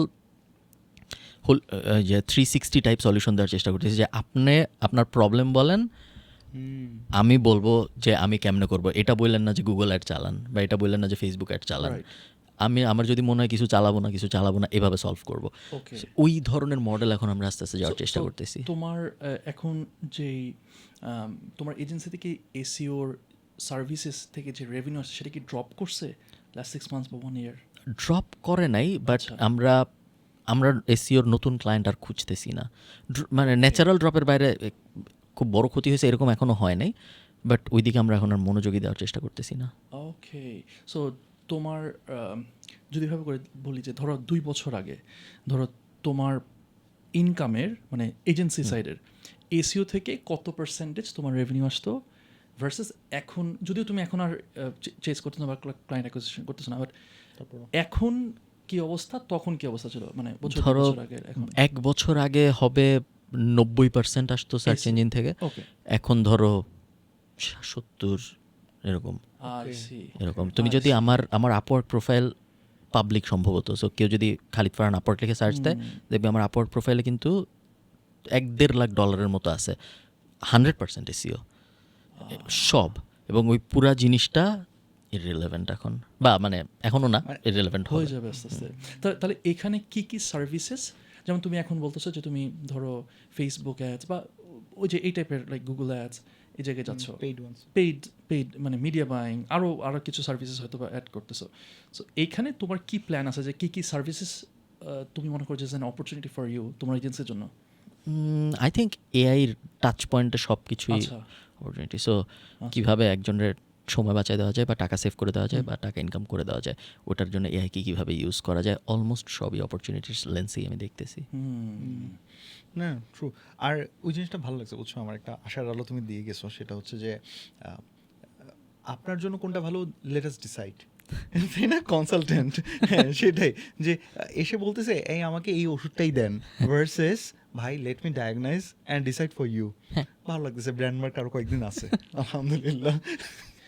বাট ওই জায়গাটা তোমরা কনসালটেন্সি তো তাও না, রাইট? না, আমরা সার্ভিস মানে শুরুর স্টেপটা হলো কনসালটেন্সি, বাট ও, আচ্ছা, ইভেনচুয়ালি তো সার্ভিসই বেচতেছি, কনসালটেন্সি হ্যাঁ। বেচতেছি না। সো ধরো একটা ক্লায়েন্ট যখন আসতেছে তোমরা ফার্স্টে কি করো? ফার্স্টে কি অডিট করো, বা একজন যদি যায়, মেইনলি যদি চিন্তা একটু- করি আচ্ছা। যে কি করব, আচ্ছা, আচ্ছা, যে আচ্ছা, উনি তো আসলো, ইনার হইলে এই প্রবলেম, এখন কি করা যায়, চিন্তা করি।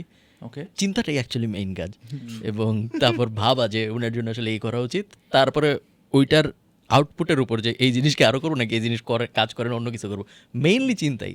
ধরো তুমি কি ফেসবুক অ্যাড, গুগল অ্যাড এগুলো কিছু চালাইছো কখনো? হ্যাঁ, হ্যাঁ। সো যদি না চালাইতা, এখানে যদি তুমি একটা ল্যাপটপ বসাও, তোমাকে গুগল অ্যাড শিখাই দিতে লাগবে 15 মিনিট, ফেসবুক অ্যাড শিখাই দিতে লাগবে 10 মিনিট, আর চিন্তা করার বিষয়টা শিখতে লাগবে ধরো 5 বছর।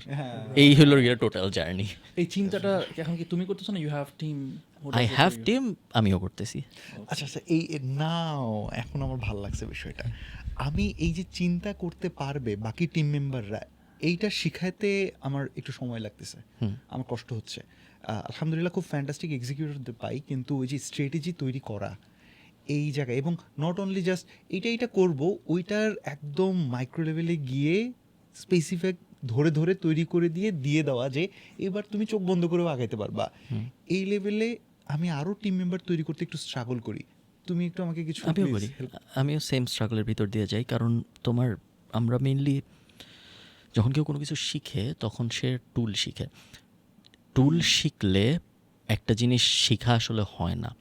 তোমার মনে করো আমি ছবি আঁকা শিখবো, এখন আমি বুঝলাম যে হলুদ আর সবুজ কালি মিশাইলে নীল হয়ে যায়, বা আমি বুঝলাম যে মোটা তুলি দিয়ে দাগ দিলে মোটা দাগ হয়, চিকন তুলি দিয়ে দাগ দিলে চিকন দাগ হয়।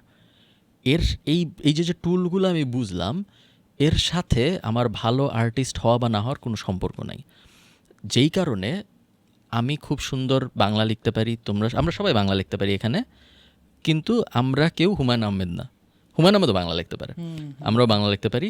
গ্রামাটিক্যালি আমি লিখলেও মানুষ বুঝে, হুমায়ুন আহমেদ লিখলেও মানুষ বুঝে, হুমায়ুন আহমেদ লিখলে কোটি কোটি মানুষ পড়ে হাসে কান্দে, আমি লিখলে, কারণ আমরা দুজনই টুলটা পারি, বাংলা লিখতে পারার এবিলিটিটা আমাদের দুজনেরই আছে, কিন্তু একজনের ভিতরে আর্ট আছে আরেকজনের ভিতরে নাই। সো মনে করো আমি তোমাকে ভিডিও এডিটিং শিখাবো, আমি তোমার শিখালাম যে এখান থেকে এটা টান দিয়ে নিয়ে আসলে এটা এখানে লোড হয়, তারপর তোমার হ্যাঁ এটা শিখালাম যে এটা টান দিয়ে নিয়ে আসবে তাহলে লোড হবে, এখানে ধরে এখানে সি চাপ দিবে, এটা নাই হয়ে যাবে। এই জিনিস এরকম 100 জিনিস আমি তোমার শিখাইলাম, তারপর বললাম যে এখন তুমি প্রিমিয়ার প্রো এক্সপার্ট যাও। এর সাথে ভিডিও এডিটিংয়ের আসলে তেমন কোনো সম্পর্ক নাই, কারণ কখন টান দিব কখন দিব না, কি কাটবো না, এইটার আসলে সায়েন্স নাই। এটা আমি তোমাকে শিখাইতে পারবো না যে যখন এটা হবে তখন কাটবা, আর যখন এটা হবে তখন এখানে একটা মিউজিক দিবা, যখন এটা হবে তখন একটা অ্যানিমেশন দিতে। এই জিনিসটা হইলো নিজের ডেভেলপমেন্ট, এবং এই জিনিস শিখানো যায় না, ওইটাই প্রবলেম।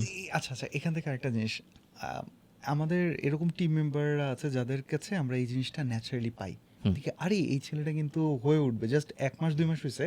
আবার জেনজিদের সাথে এটাও ঘটে, ও 1 মাস 2 মাসেই আউটপুট চায় যে ভাইয়া আমি এখন থেকে কি বড় বড় কোম্পানির স্ট্র্যাটেজিস্ট হয়ে যেতে পারবো। আমার কষ্ট লাগে, ওকে আমি বলতে পারি না যে না আরো 10 বছর খাট তারপরে হবে, you haven't seen the world.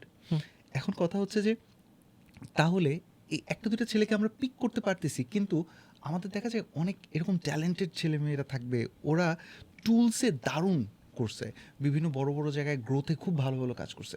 ওদের কি স্ট্র্যাটেজি শেখানোর সময় আমি মানে আম জাস্ট সেইং যে কয়েকজনের মধ্যে আমি ন্যাচারালি যদি এটা আমি খুঁজে না পাই, আমি কি করতে পারি যেন তাও ওর জায়গা থেকে best নিতে শিখানোটা পারি? বেস্ট উপায়। তুমি যদি একজনের শিখাও, তার তোমার থেকে ভালো হওয়ার চান্স অনেক কম। সো আমি একজনকে ভালো ও আমার কাছে আসছে, এখন আমি বললাম যে তুমি এখানে বসো, আমি তোমাকে কীভাবে স্ট্র্যাটেজি বানাইতে হয় শিখাই।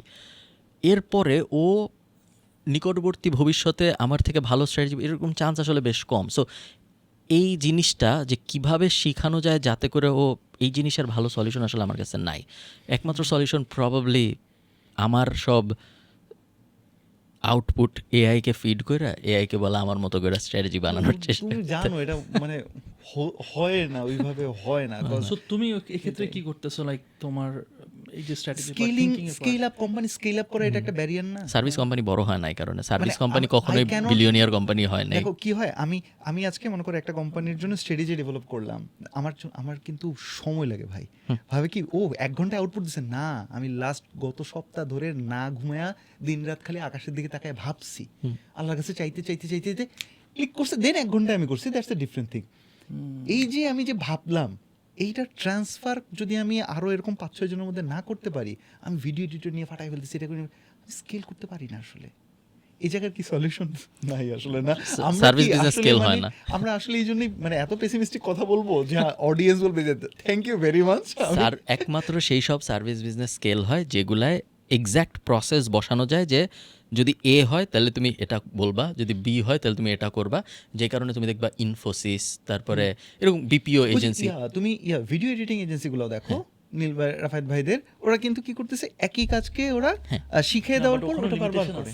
হ্যাঁ, লিমিটেশনস আছে, বাট ওটা scale করা কঠিন। স্কেল করতে পারতেছে। না না না টু সাম এক্সটেন্ট, বাট তোমার খুব ডিফিকাল্ট হবে ওই জিনিসকে তুমি মিলিয়নে নিবা, বা ঠিক। কারণ তবে তুমি সফটওয়্যারের যে কথা বলছো, দ্যাট আই আন্ডারস্ট্যান্ড। তোমার একই সাথে যত সার্ভিস বিজনেসের যত ক্লায়েন্ট বাড়ে তত এমপ্লয়ি ইনপুট মানে আরও বেশি হায়ার করতে হয়, এবং একই রেটে ভালো এমপ্লয়ি পাওয়া যায় না।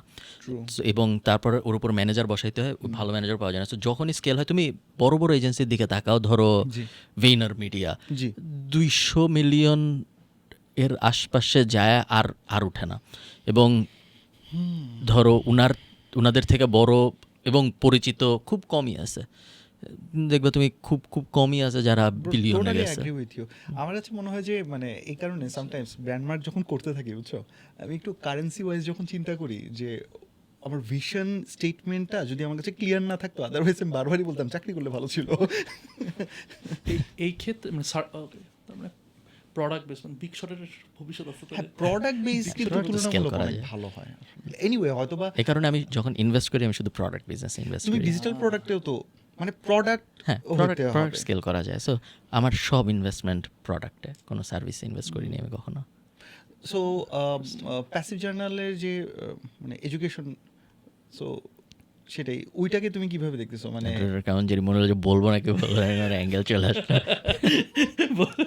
ভালো লাগছে বিষয়টা। হইতে পারে এখানে একটা স্পন্সর কনফ্লিক্ট থাকার সুযোগ আছে। ওইটা না, আমি চিন্তা করছিলাম যে এডুকেশন তোমার কাছে একটা প্রোডাক্ট। এই মানুষগুলো যে টাকা খরচ করে শিখতে আসছে ওরা প্রোডাক্ট। অবশ্যই না, আসলে প্রোডাক্ট হিসেবে দেখি I get it. সবাইকে ভালো হইতে। এনিওয়ে বন্ধু, আমার মনে হয় তুই কোনো রিমার্ক দিয়ে 7টা বেজে গেছে, ও যদি আচ্ছা, দৌড় আচ্ছা, দেয় আচ্ছা। 8টা বাজলে আমি ওই ক্যামেরাটার দিকে তাকায় ক্লোজিং দিব। ওকে, এখানেই তাহলে এই তোমরা দরজাটা বন্ধ করো, বাইরে থেকে দুটো তালা মারো। ক্যামেরা নিয়ে দৌড় দিতে পারবি তো ওর পিছে পিছে? থাম ভাই, আমি ইয়াদ দিই। Ending Alright, thank you everyone for watching this episode. আরেকটা এপিসোড আমরা শুট করতেছি। গো ওয়াচ দ্য সেকেন্ড এপিসোড, যদি এখন আপলোড না হয়ে থাকে ওয়েট করেন, আবার আরেকটা সেকেন্ড এপিসোড আপলোড হইতেছে।